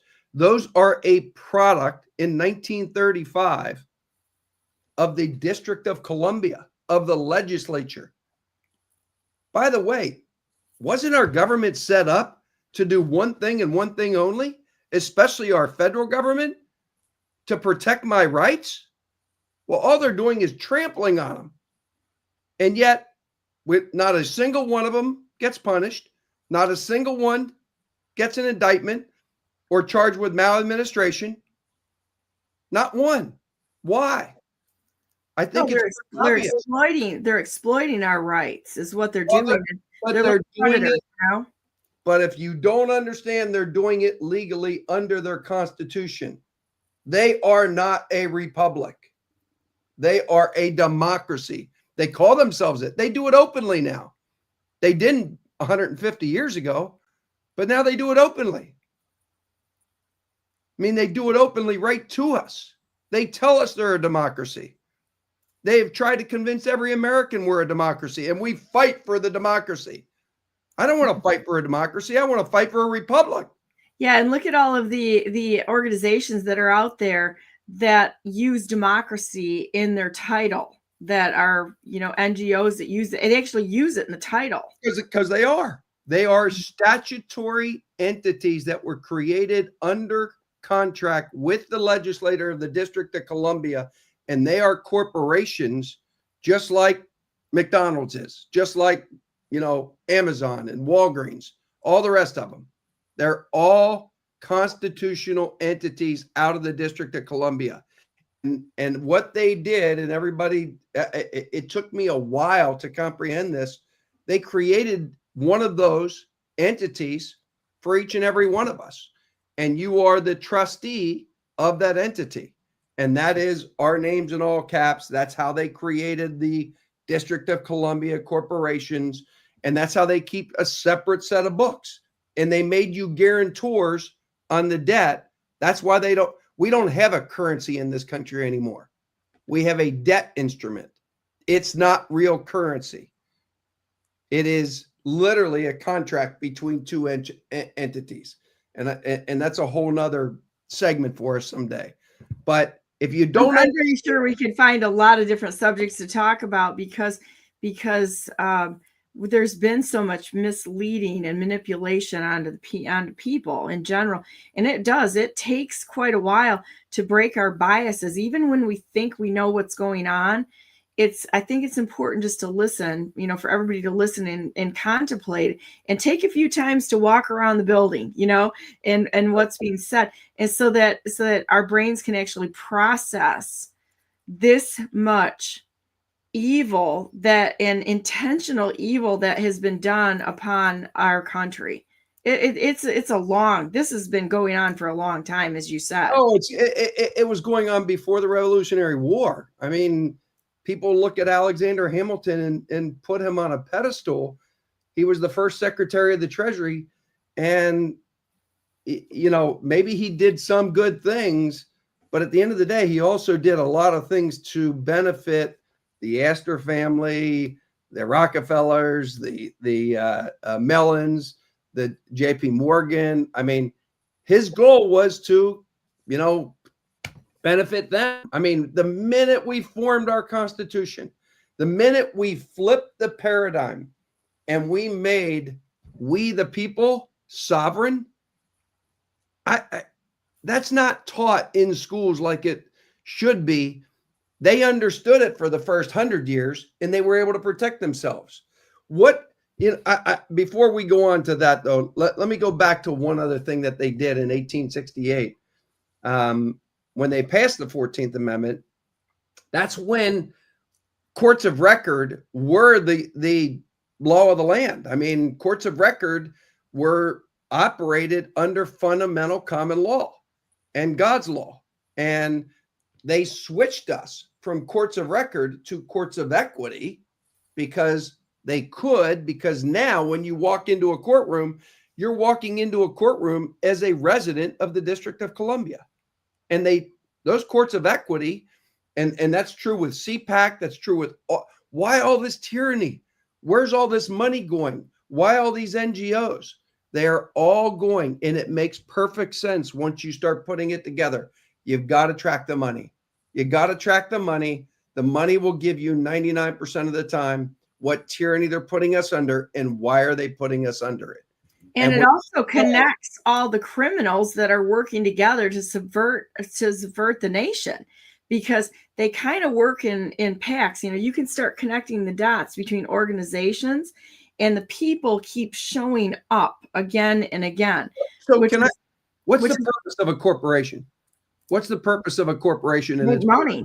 Make money for the shareholders. For the shareholders, right? Yes. Well, what did I do?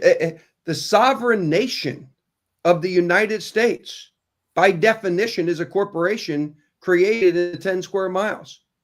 What is the purpose of those executives? To make money for their shareholders. Their shareholders and themselves. That's it. Well, that's what the shareholders are. It's not us. It's not us. It's not us. It's not us. Exactly. And all these NGOs are just subsidiaries of that entity, of that corporation. That's why we are big in our group on PMAs. Why are PMAs so important? Because they're constitutional republic entities. And it's no different than a corporation That's what churches used to be. Now they're 501c3s. Why? Because the government can control them. Yeah. Why are schools no longer PMAs, but yet they're constitutional democracy entities? They're corporations.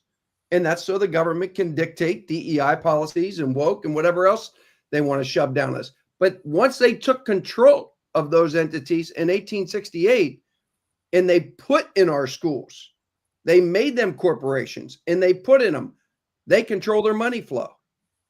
And they can just print as much as they want with us as the guarantor.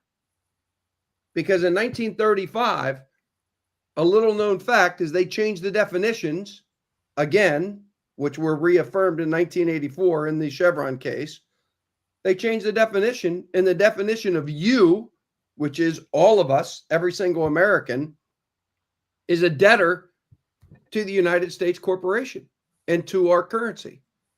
So when they took us off the gold standard in 33, the reason the Federal Reserve is willing to loan us over $100 trillion that they've created out of thin air is because literally it's secured by every single piece of property in America, personal and real. It is guaranteed by we the people. Go look at the 1935 Social Security Act. Look at the definitions. And they literally just built up. Now remember, again, 1935, we didn't have the internet. We didn't have the ability easily to assemble. We had to assemble in houses and churches and schools. Well, they had taken control of them. They stopped our ability to assemble. They kept us busy with other things. They kept us busy with building America for their benefit and their corporate benefit, not for the benefit of the people, because we stopped managing our government. I said in a constitutional republic, we were the beneficiaries, we the people, but we were also the trust protectors. We stopped doing that because in the democracy, they made us trustees. They put us inside the trust. Well, if you're inside the trust, then you're a trustee, and you basically have to live your life as a slave to the kings. They made themselves kings over and above us. So they flipped the paradigm. They flipped the paradigm from a constitutional republic to a constitutional democracy where they are the kings and we are their slaves. And that's why they can take us. That's how they can charge us an income tax, even though our Constitution that our founding fathers and many people died for, that they can't put a direct tax on us. How in the world can they get away with it? Well, they didn't put it on us. And when that case finally went to the Supreme Court, they weren't charging an income tax back then. In fact, the initial income tax was simply a 2% tax, and it was only going to be put on people that were making over $5 million. So it was perceived as, oh, it's just going to tax the rich. Well, they knew all along who it was going to tax.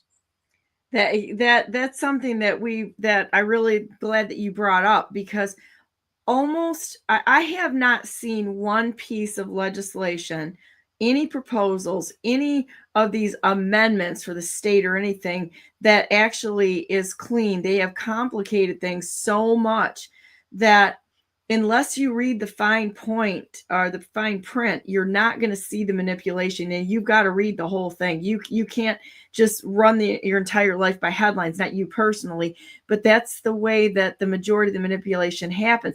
It's the headlines that they put out there. And Donna, people, this is a great idea, but nobody's going back to the core of the problem.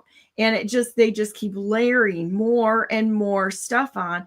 Going back to what I've said many times is that we have to go to nullification and expect that nullification to come out of the public functionaries.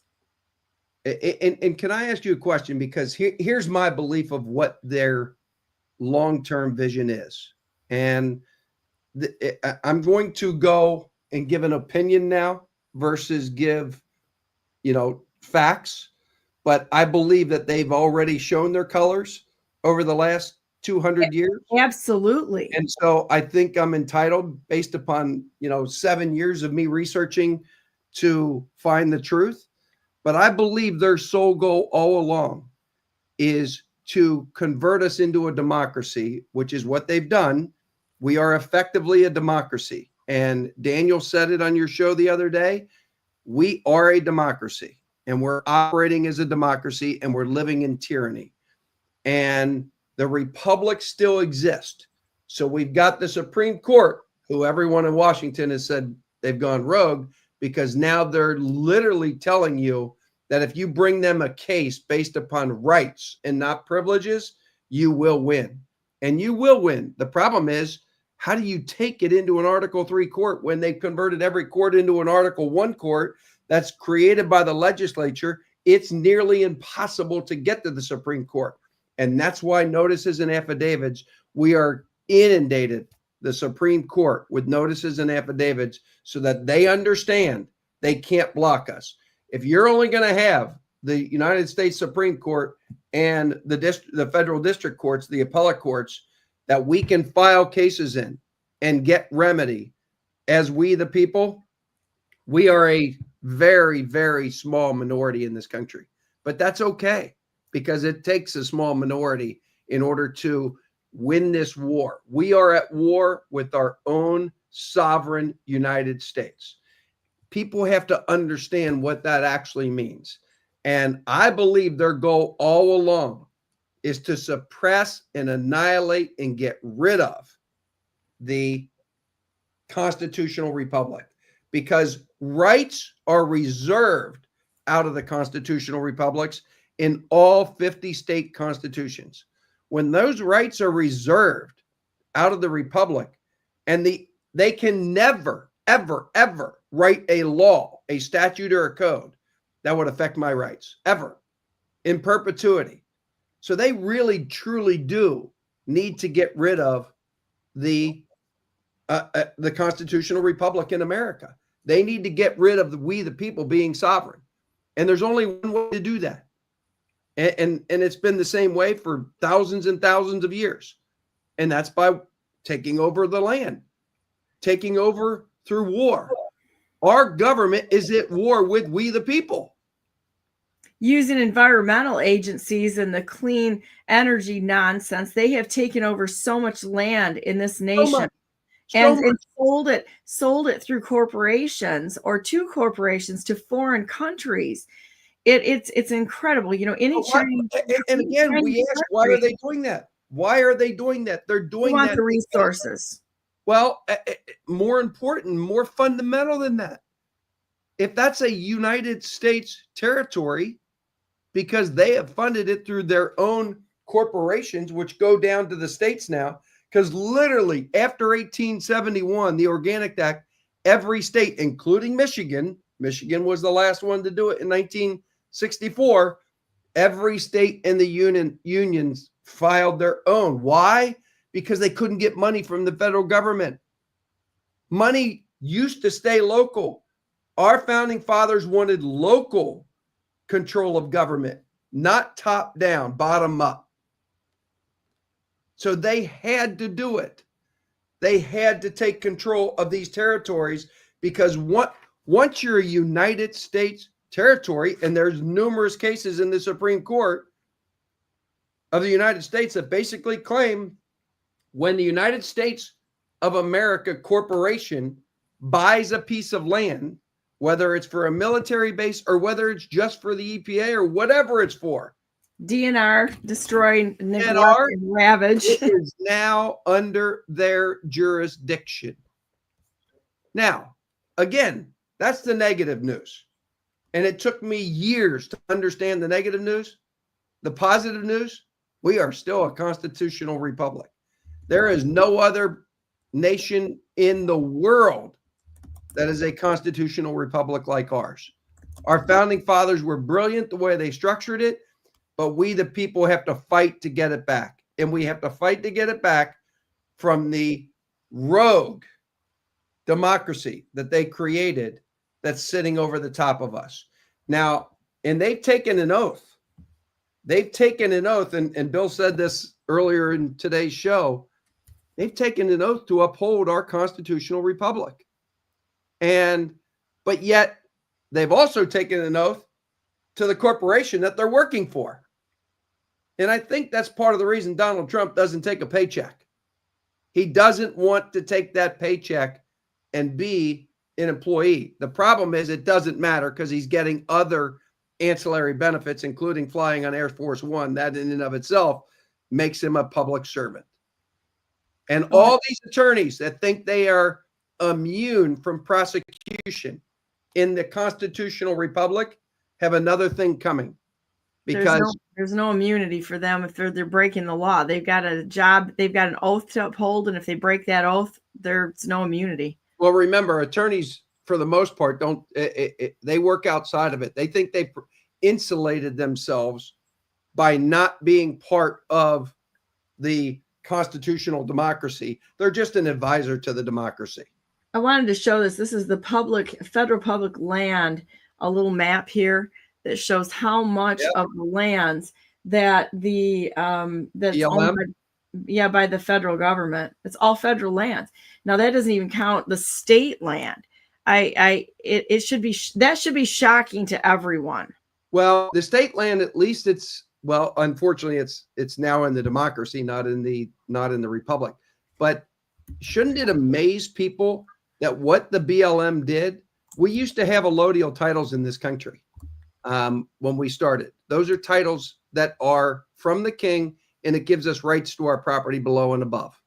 Well, now we've got these warranty deeds that basically only give us the right to lease the property from our government. They own everything below it. They own everything above it.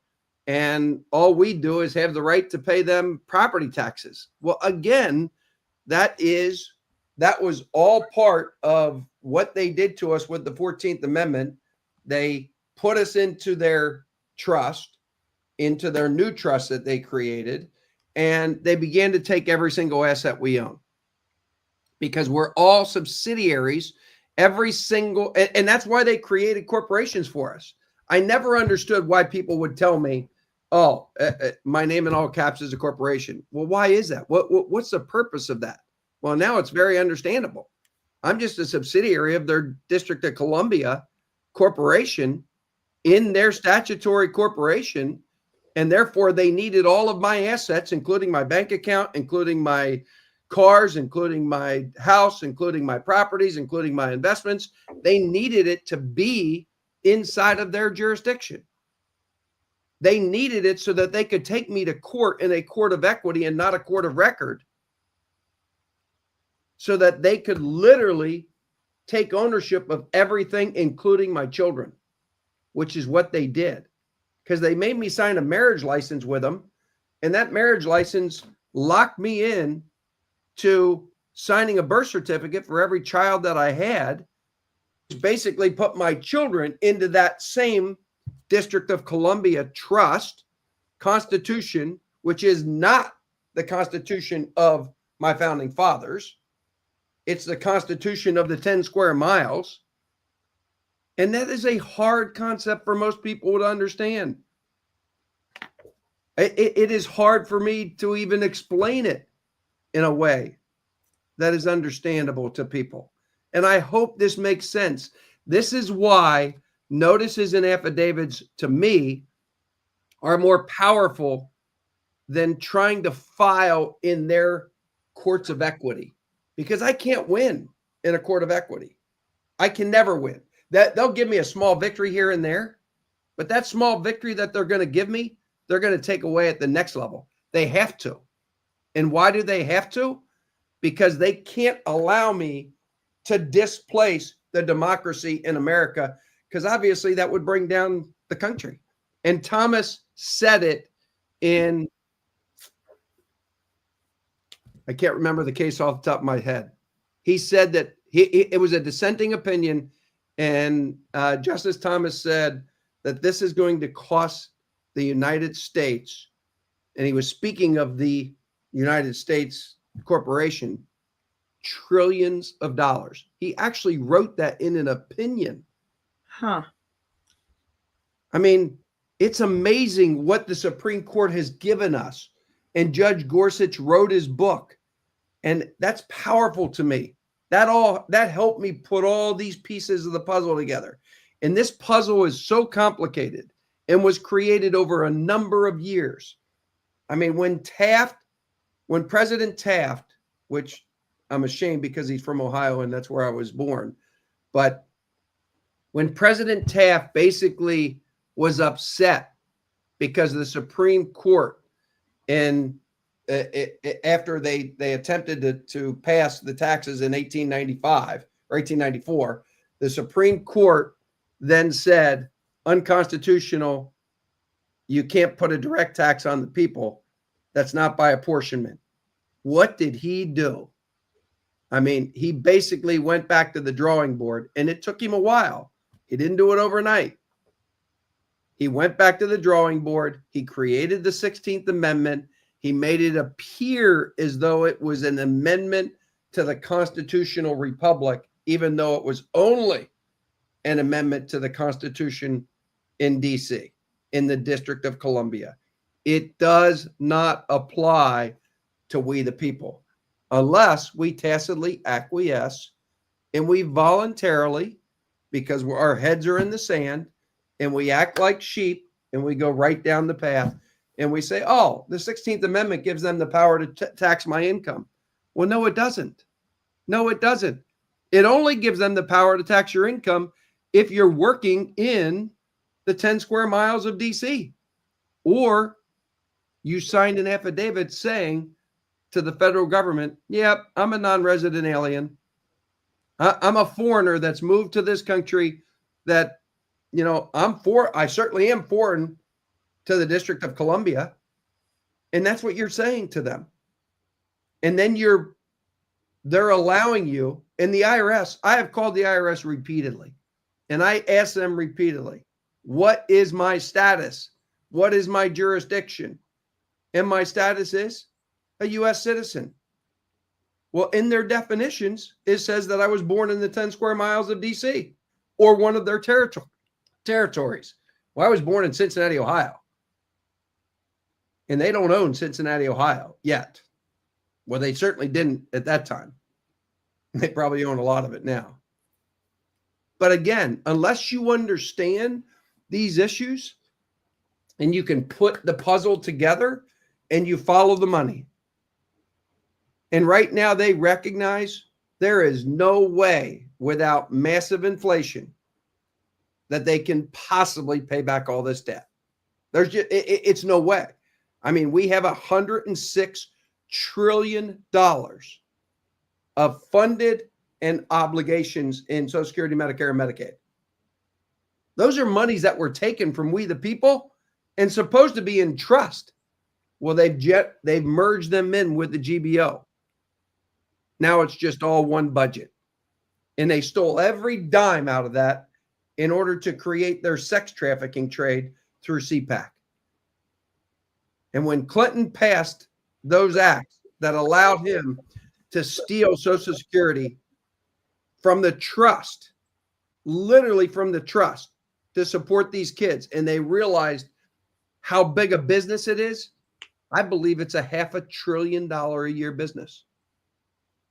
And most of that money is going to people that are our elected officials in Washington, where their, friends and family are running these organizations. And they're nothing but corporations. They're administrative agencies that are literally stealing from the trust. And they don't care that, we're spending an extra $2 trillion a year than we take in. Even if we could afford it, it's not right. It's not God's law. It's not what we're supposed to be doing to our children. This is America. This is America.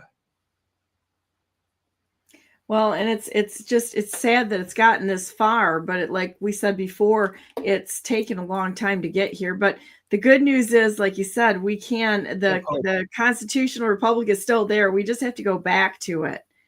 We have to go back to it in the way, and it's in God's hands. We have to go back to it. We have to keep it in God's hands. And let me tell you, He has a plan. He's clearly motivated lots of people in this country to mobilize, to assemble, to learn the real law, to learn, how we can defend ourselves, what we can do. And right now, I could care less. I always wanted to go back to law school to learn the law. And now I realize that the real law is God's law. It starts with the King James Version of the Bible. That is the Bible of our country. That is the Bible that was adopted by our founding fathers as the status. And I don't care what religion you want to be. That's the beauty of being free. But I do want you to understand that all your rights come from that basis in America. All your rights come from the founding fathers putting together the Constitution and the Social Pact in each state, not federally. It was put together and signed by the states at the federal level. Now we have perverted it so bad. Right. All the states should be treated as countries instead of a state or a ward of, in my opinion. That we need to go back to that structure and the local government. Everything was flipped, as you said. Everything is flipped upside down, which is unfortunate. Even the worship. I was doing a Bible study this morning. I write out Bible studies and do that sort of thing. And I got into Psalms 25. It's a prayer of David, and he's expressing his, I'm just going to read a few things here. David expresses his trust in God, asking for guidance and protection from the enemies and from shame, seeking forgiveness for his sins, acknowledging God's righteousness, and praises God's character as love, mercy, and faithfulness. The psalm balances humility with confidence, asking God to teach him his ways and deliver him from trouble, while emphasizing that those who fear God receive his covenant blessings.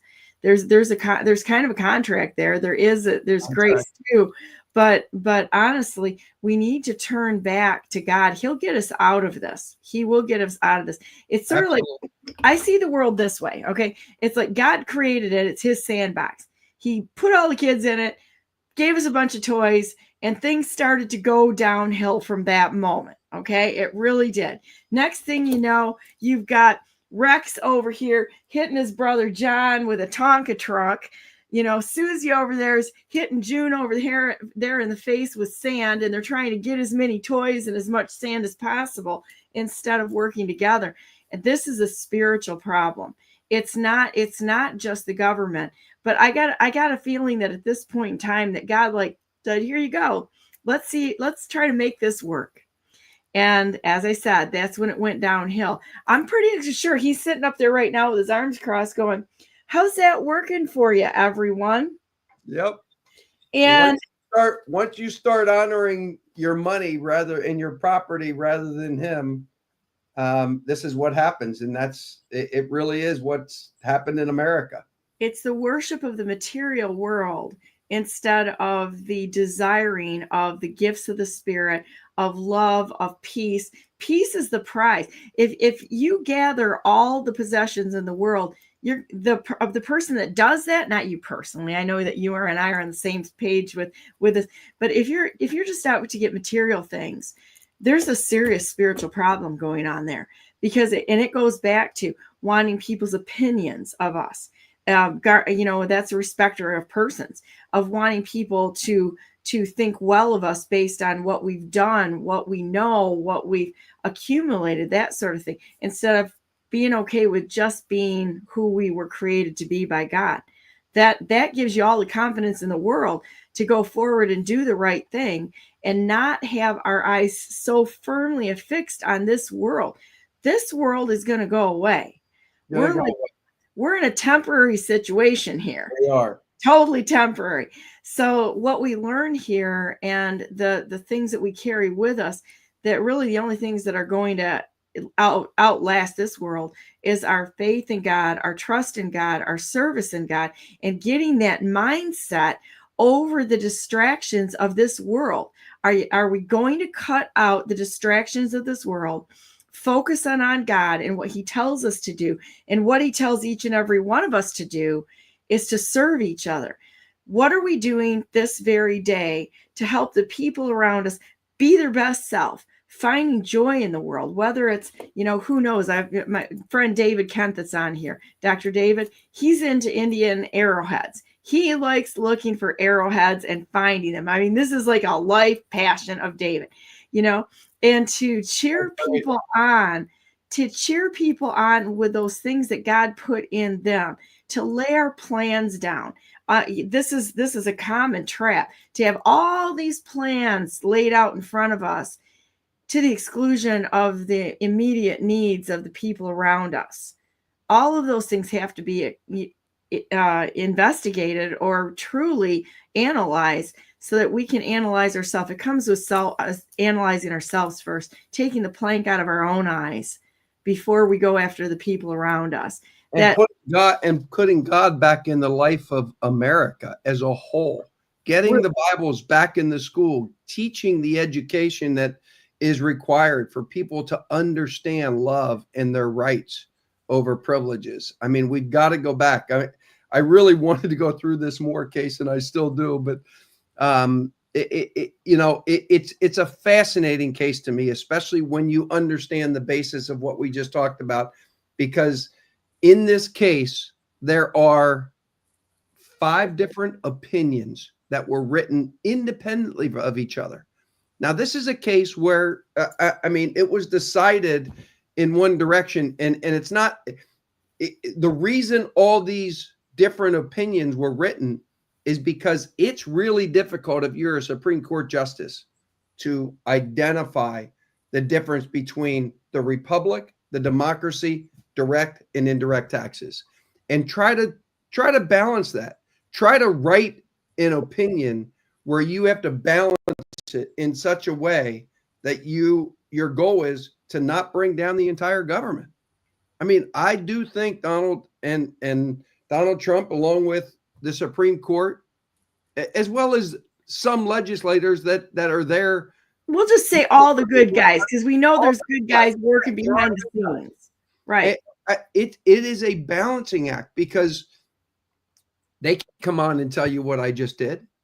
You will never hear what I just told you out of the mouth of anyone that is in Congress, in the Senate, in the White House. They can't tell the truth.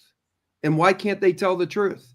Because the truth ultimately, America's going to have to figure out what is the right way for us to get back to the republic that we are. Personally, I think what's going to happen is God's going to hand our tails to us like a good dad would and should. It's going to come in kind of out of our hands because we've botched this. We have botched this big time in personal integrity as well as in the structures we allowed. And every one of us is guilty of this. Everyone.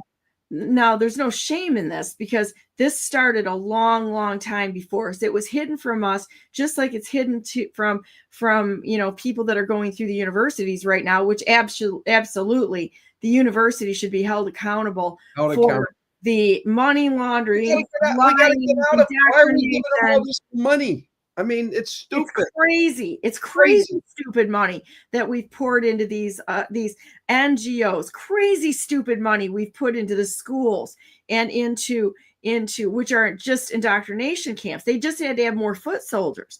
Yep. Crazy money we've put into the alleged medicine, which is nothing more than killing fields. Crazy money we put into the military industrial complex and such. This is absolutely nuts. But if somebody were to pull the plug on this whole thing, which kind of needs to happen, I'm gonna come right out and say it. It really needs to happen. Well, it needs to either that or we're no longer a constitutional republic. Well, it has to happen. It's going to happen at some point in time because these people that have run in communism always fails. All of this stuff, it always fails. And not only that, they've got so much murder and death and destruction, the death cult that runs this whole thing. It won't last because God won't let it last. It's going to go on for just so long and he's going to be done with it. And it's going to be like, all right, everybody out of the pool. And I truly believe that's why, for the first time in history since George Washington, why Trump was able to appoint 3 Supreme Court justices and why we are getting the decisions we've gotten in the last 2 years. I think that is directly God interacting, helping. I mean, there's lots of fighters out there. There's lots of people that want to do the right thing. There's lots of people that can't put all the pieces together. So we need, podcasts like yours. We need education. It's all God's help. I mean, it is him. I wouldn't know any of this if it weren't for him opening my eyes. I mean, I owned a sports complex in Cincinnati, Ohio. I got numerous, over a dozen, Department of Health violations in my sports complex that I couldn't play youth sports during COVID. Why? I mean, I didn't understand the tyranny. I didn't understand why. It made no sense. It makes less sense to me today than it did then. I could play volleyball, but I couldn't play boys basketball where they touch each other. It was nuts. You could take in Michigan, you could take a canoe. You could take a canoe out on the lakes or on the rivers, but you couldn't do anything with a motor on it. I mean, this is so crazy that the only one that would be crazy enough, insane enough to come up with this kind of nonsense would be Satan himself. That chaos and insanity comes from Satan. It doesn't come from God. God is sane. God is good all the time. By the way, in the constitutional republic, all of those pardons that Biden handed out, remember, those are in the constitutional democracy. They're not done. They won't hold up. They won't hold up because you can't take government money. I don't care how many pardons he passes out. And believe me, God will give grace. God gave grace. I mean, to the people that nailed him to the cross. I mean, and God will give grace. And that's up to God where we give grace. Well, I think he looks at our hearts.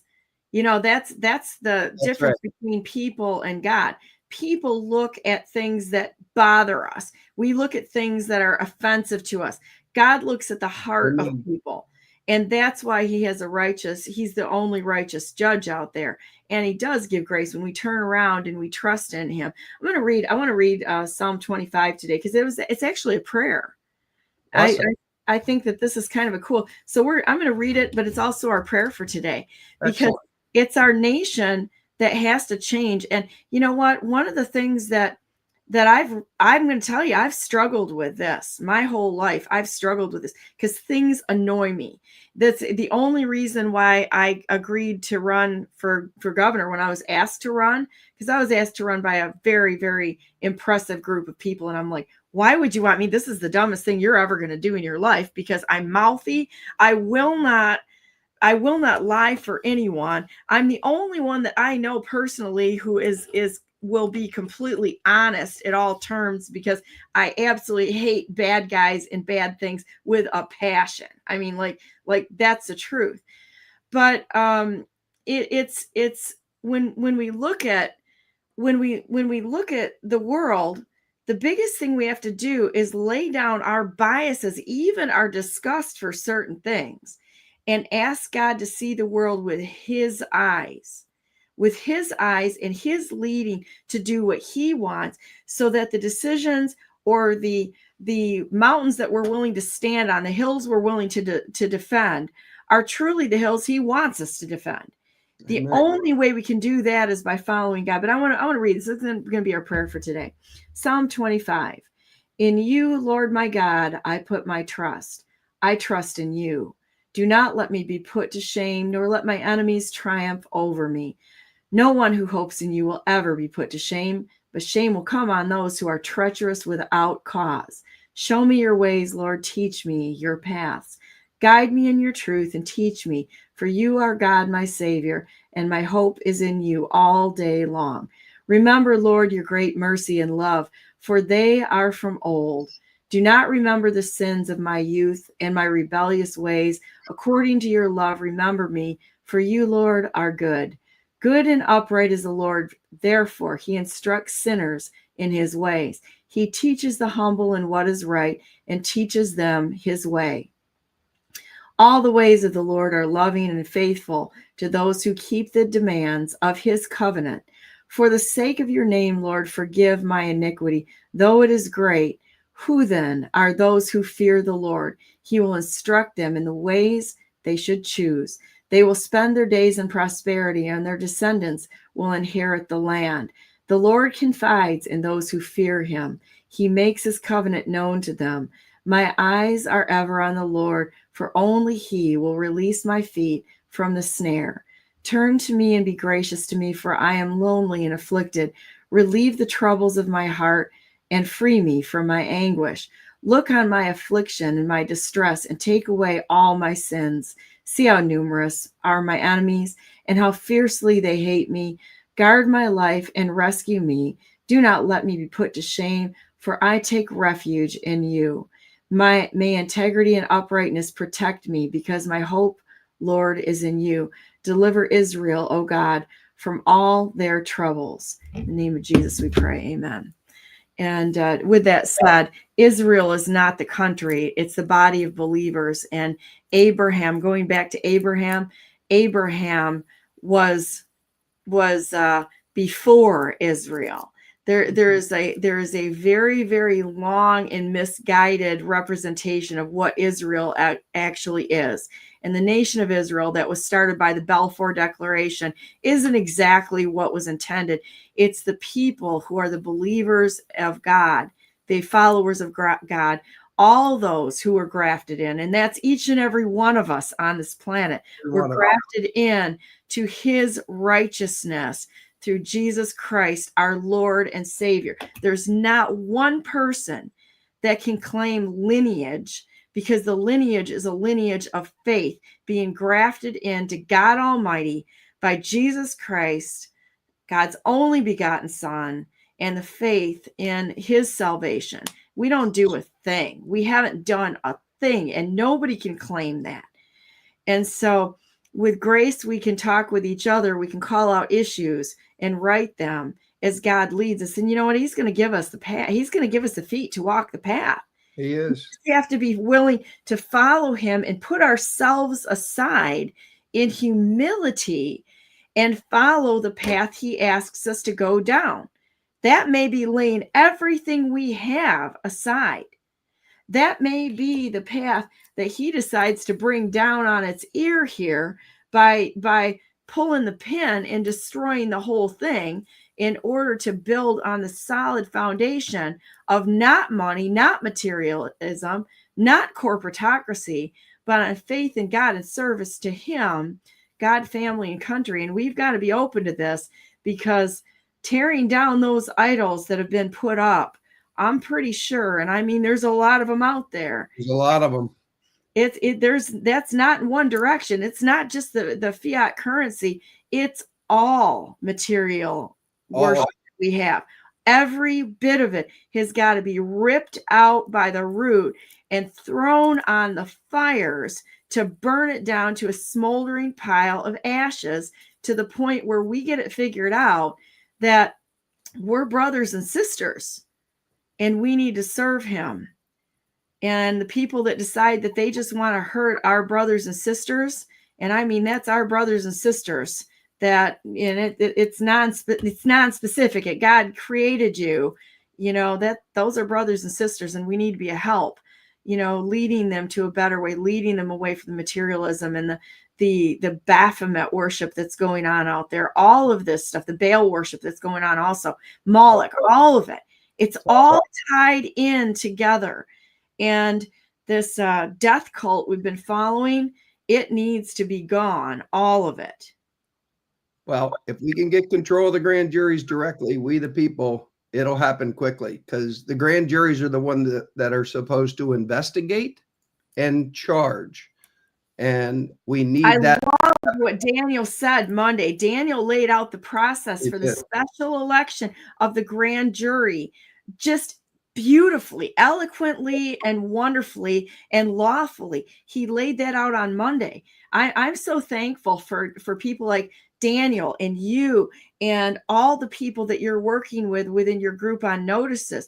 And there's so many people out there that are working, the people that stand with President Trump, General Flynn, Admiral Rogers, all the people who have put their lives on the line, people who figured this all out yesterday. Yes.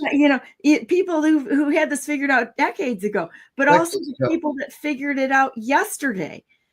We're all standing together, and we're not backing down, and we're not asking permission from the criminal enterprise that is globally complicit in the destruction, death, and harm of human beings. That's the highest call right there, is to live for God and his appointments that he has.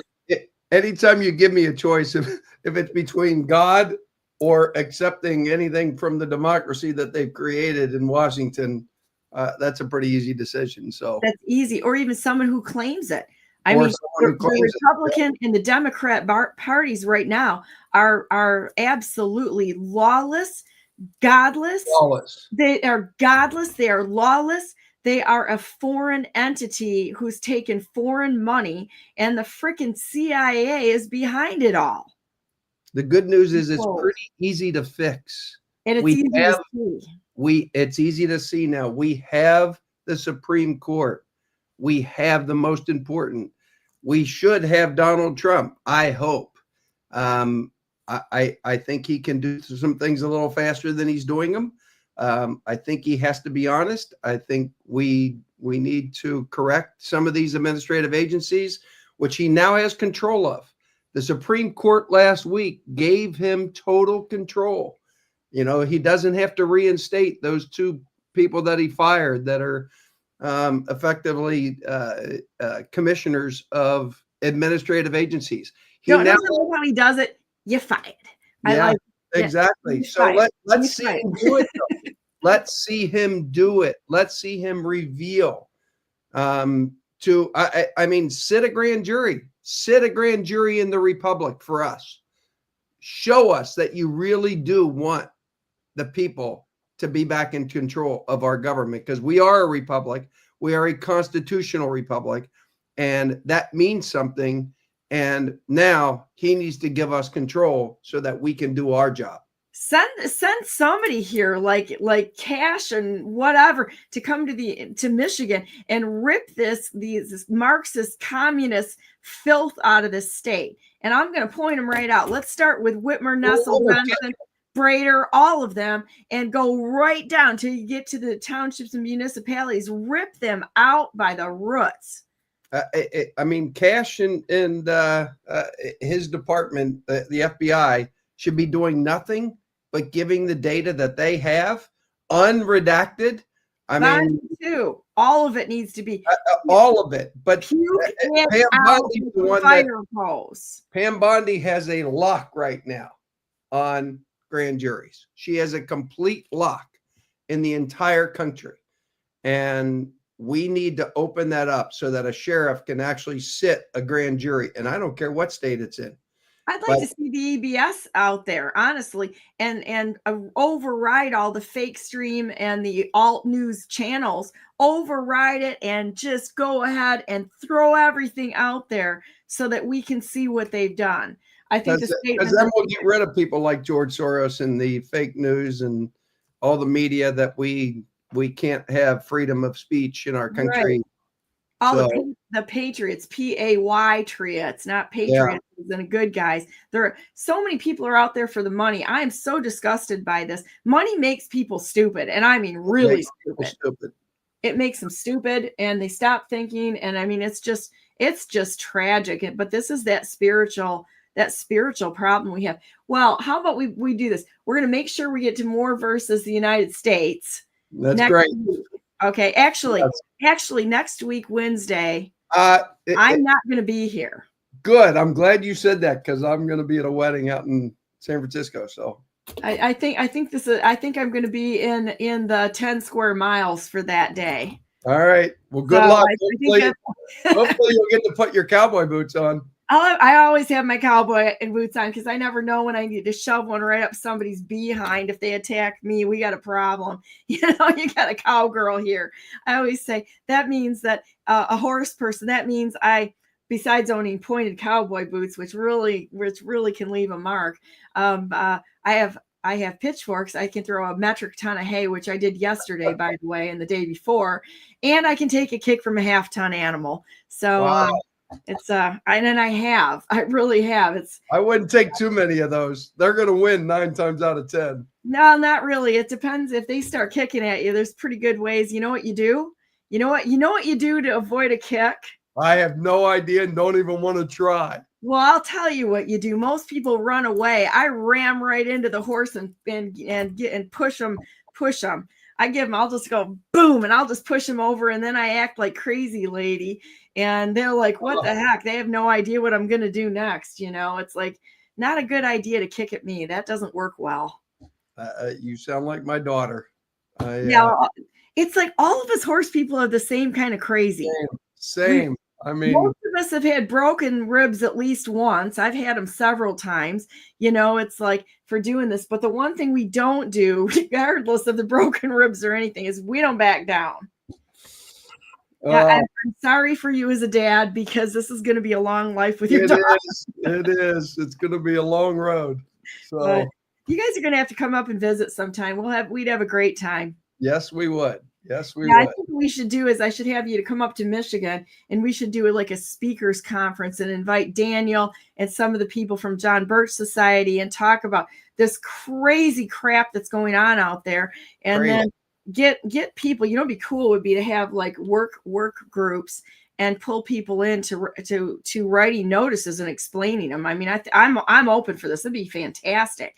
I know we've got a good group up here, so maybe that's the next thing to do is, though I'm against political parties, I'm the chairman of the Constitution Party in the state of Michigan, and which is the U.S. Taxpayers Party, but we're the affiliate for the United States. And I just served and I did a lawsuit in the bad courts, but I did it anyway to prove a point here on Jonathan Brader, who is the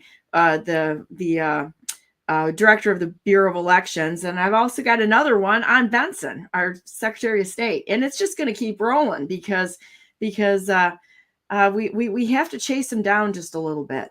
You gotta have some pushback. Well, and we've got some cases in court right now that hopefully will begin that process as well. I mean, we've got to attack them from all angles. So I agree. And I'm so proud. I'm so proud of you guys. Proud of everybody. So I am too. I'm so proud of everyone who stands up and speaks and refuses to sit down when somebody tells them to do something. No, you don't go into a township meeting and have them say, you've got 3 minutes. No, you don't. They can't tell you that. You've got as much time as you want. They can if you don't understand your status. Yes, you got to know the law. You got to know your status, and you got to know the law, and that's not an easy thing, but hopefully we can make it easier for people to comprehend. Yeah, I think we just get in under Norton versus Shelby County and New York Times versus Sullivan and all that sort of thing, and it becomes relevant and clear real fast. Yep. So, all right, guys, thank you for coming on today. I'm going to do my 2022 protest as the election is, and I'm going to keep protesting this. It really annoys them too, because I kept my campaign open as a protest for 2022. They tried to nail me with some sort of stupid, unconstitutional, changes that the legislature voted in. And I'm like, where's your proof? I never filed an affidavit that I'm currently running. This is a 2022 protest. Maybe we should come after Brandenburg a little bit, and we'll just go ahead and force this issue. So, which would be kind of fun. So anyhow, here's You're my in the fight. What's that? You're in the fight. I like to fight. That's a problem. Some people can fight, and I love a good fight. It's like, it makes my day, So anyhow, bing, bing, bing, bing. Please go to brandenburgforgovernor.com, because I'm the best non-conceded reserve non-conceded in the history of the United States of America. And I'd like to have a discussion with the rightful president of the United States, President Donald J. Trump, in cowboy boots, who wears them better. I win because I wear them every day. And then we'll talk about real stuff and just say thank you for what you've done, and everyone who stood with you, who is writing the criminal behavior that has crept into our nation, the systemic corruption. And I think they're doing a good job. This is a very complicated process. And to your point, if we were to rip the Band-Aid off, or I'm not sure everybody understands what that would actually look like if all of a sudden every social structure, the supply lines, the energy grid, the sewer lines were to be brought down all at one time and addressed. I don't think everybody's quite ready for that kind of survival, but it needs to happen. But I think if we can do an elegant solution to it, it would probably be in everyone's best interest. And going to civil war, that's a dumb guy's path right there. And we don't want to go to war. We don't want to kinetic anything. We want peace. So with that said, everybody, God bless you all. God bless all those whom you love, and God bless America. Make it a great day. There's all sorts of opportunities every day to just do things. You know, one of the coolest things you can do is just look in people's eyes when you're out in the public and say hi. Say hi to somebody you don't know. Hey, you look like I don't know, what a beautiful person you are. I can see that you make the world a better place just by being alive. Or, whatever it is. I mean, you can find ways to compliment people that mean something instead of just the fluff stuff. But you got to know people in order to give them good compliments. Otherwise, it's just flattery, and that's kind of manipulation. Take the time to sit down with somebody. People feel very alone right now and heartbroken and such. Let them know that you care. They may not know that anybody on the planet cares. Let them know that you care, and do those things. Not just, it's the right thing to do, but do it for God. He'll give you the focus and the courage to do it. So we're going to end. Stay on the line, Greg. I love you, Greg. You're amazing. And everybody that stands with you, thank you for being so generous with your time, your patience, the stuff that you know and that you've learned to share with everybody. This is how it's done, guys. Exactly what Greg's doing right now. This is how it's done. I'm not going to be on tomorrow. I need to have a couple days break here because I've got a real busy day, a lot of meetings and things coming up next weekend or next week. And so next week, Monday and Tuesday, I will be on. Wednesday, we're off again. Thursday, I'm going to be off again.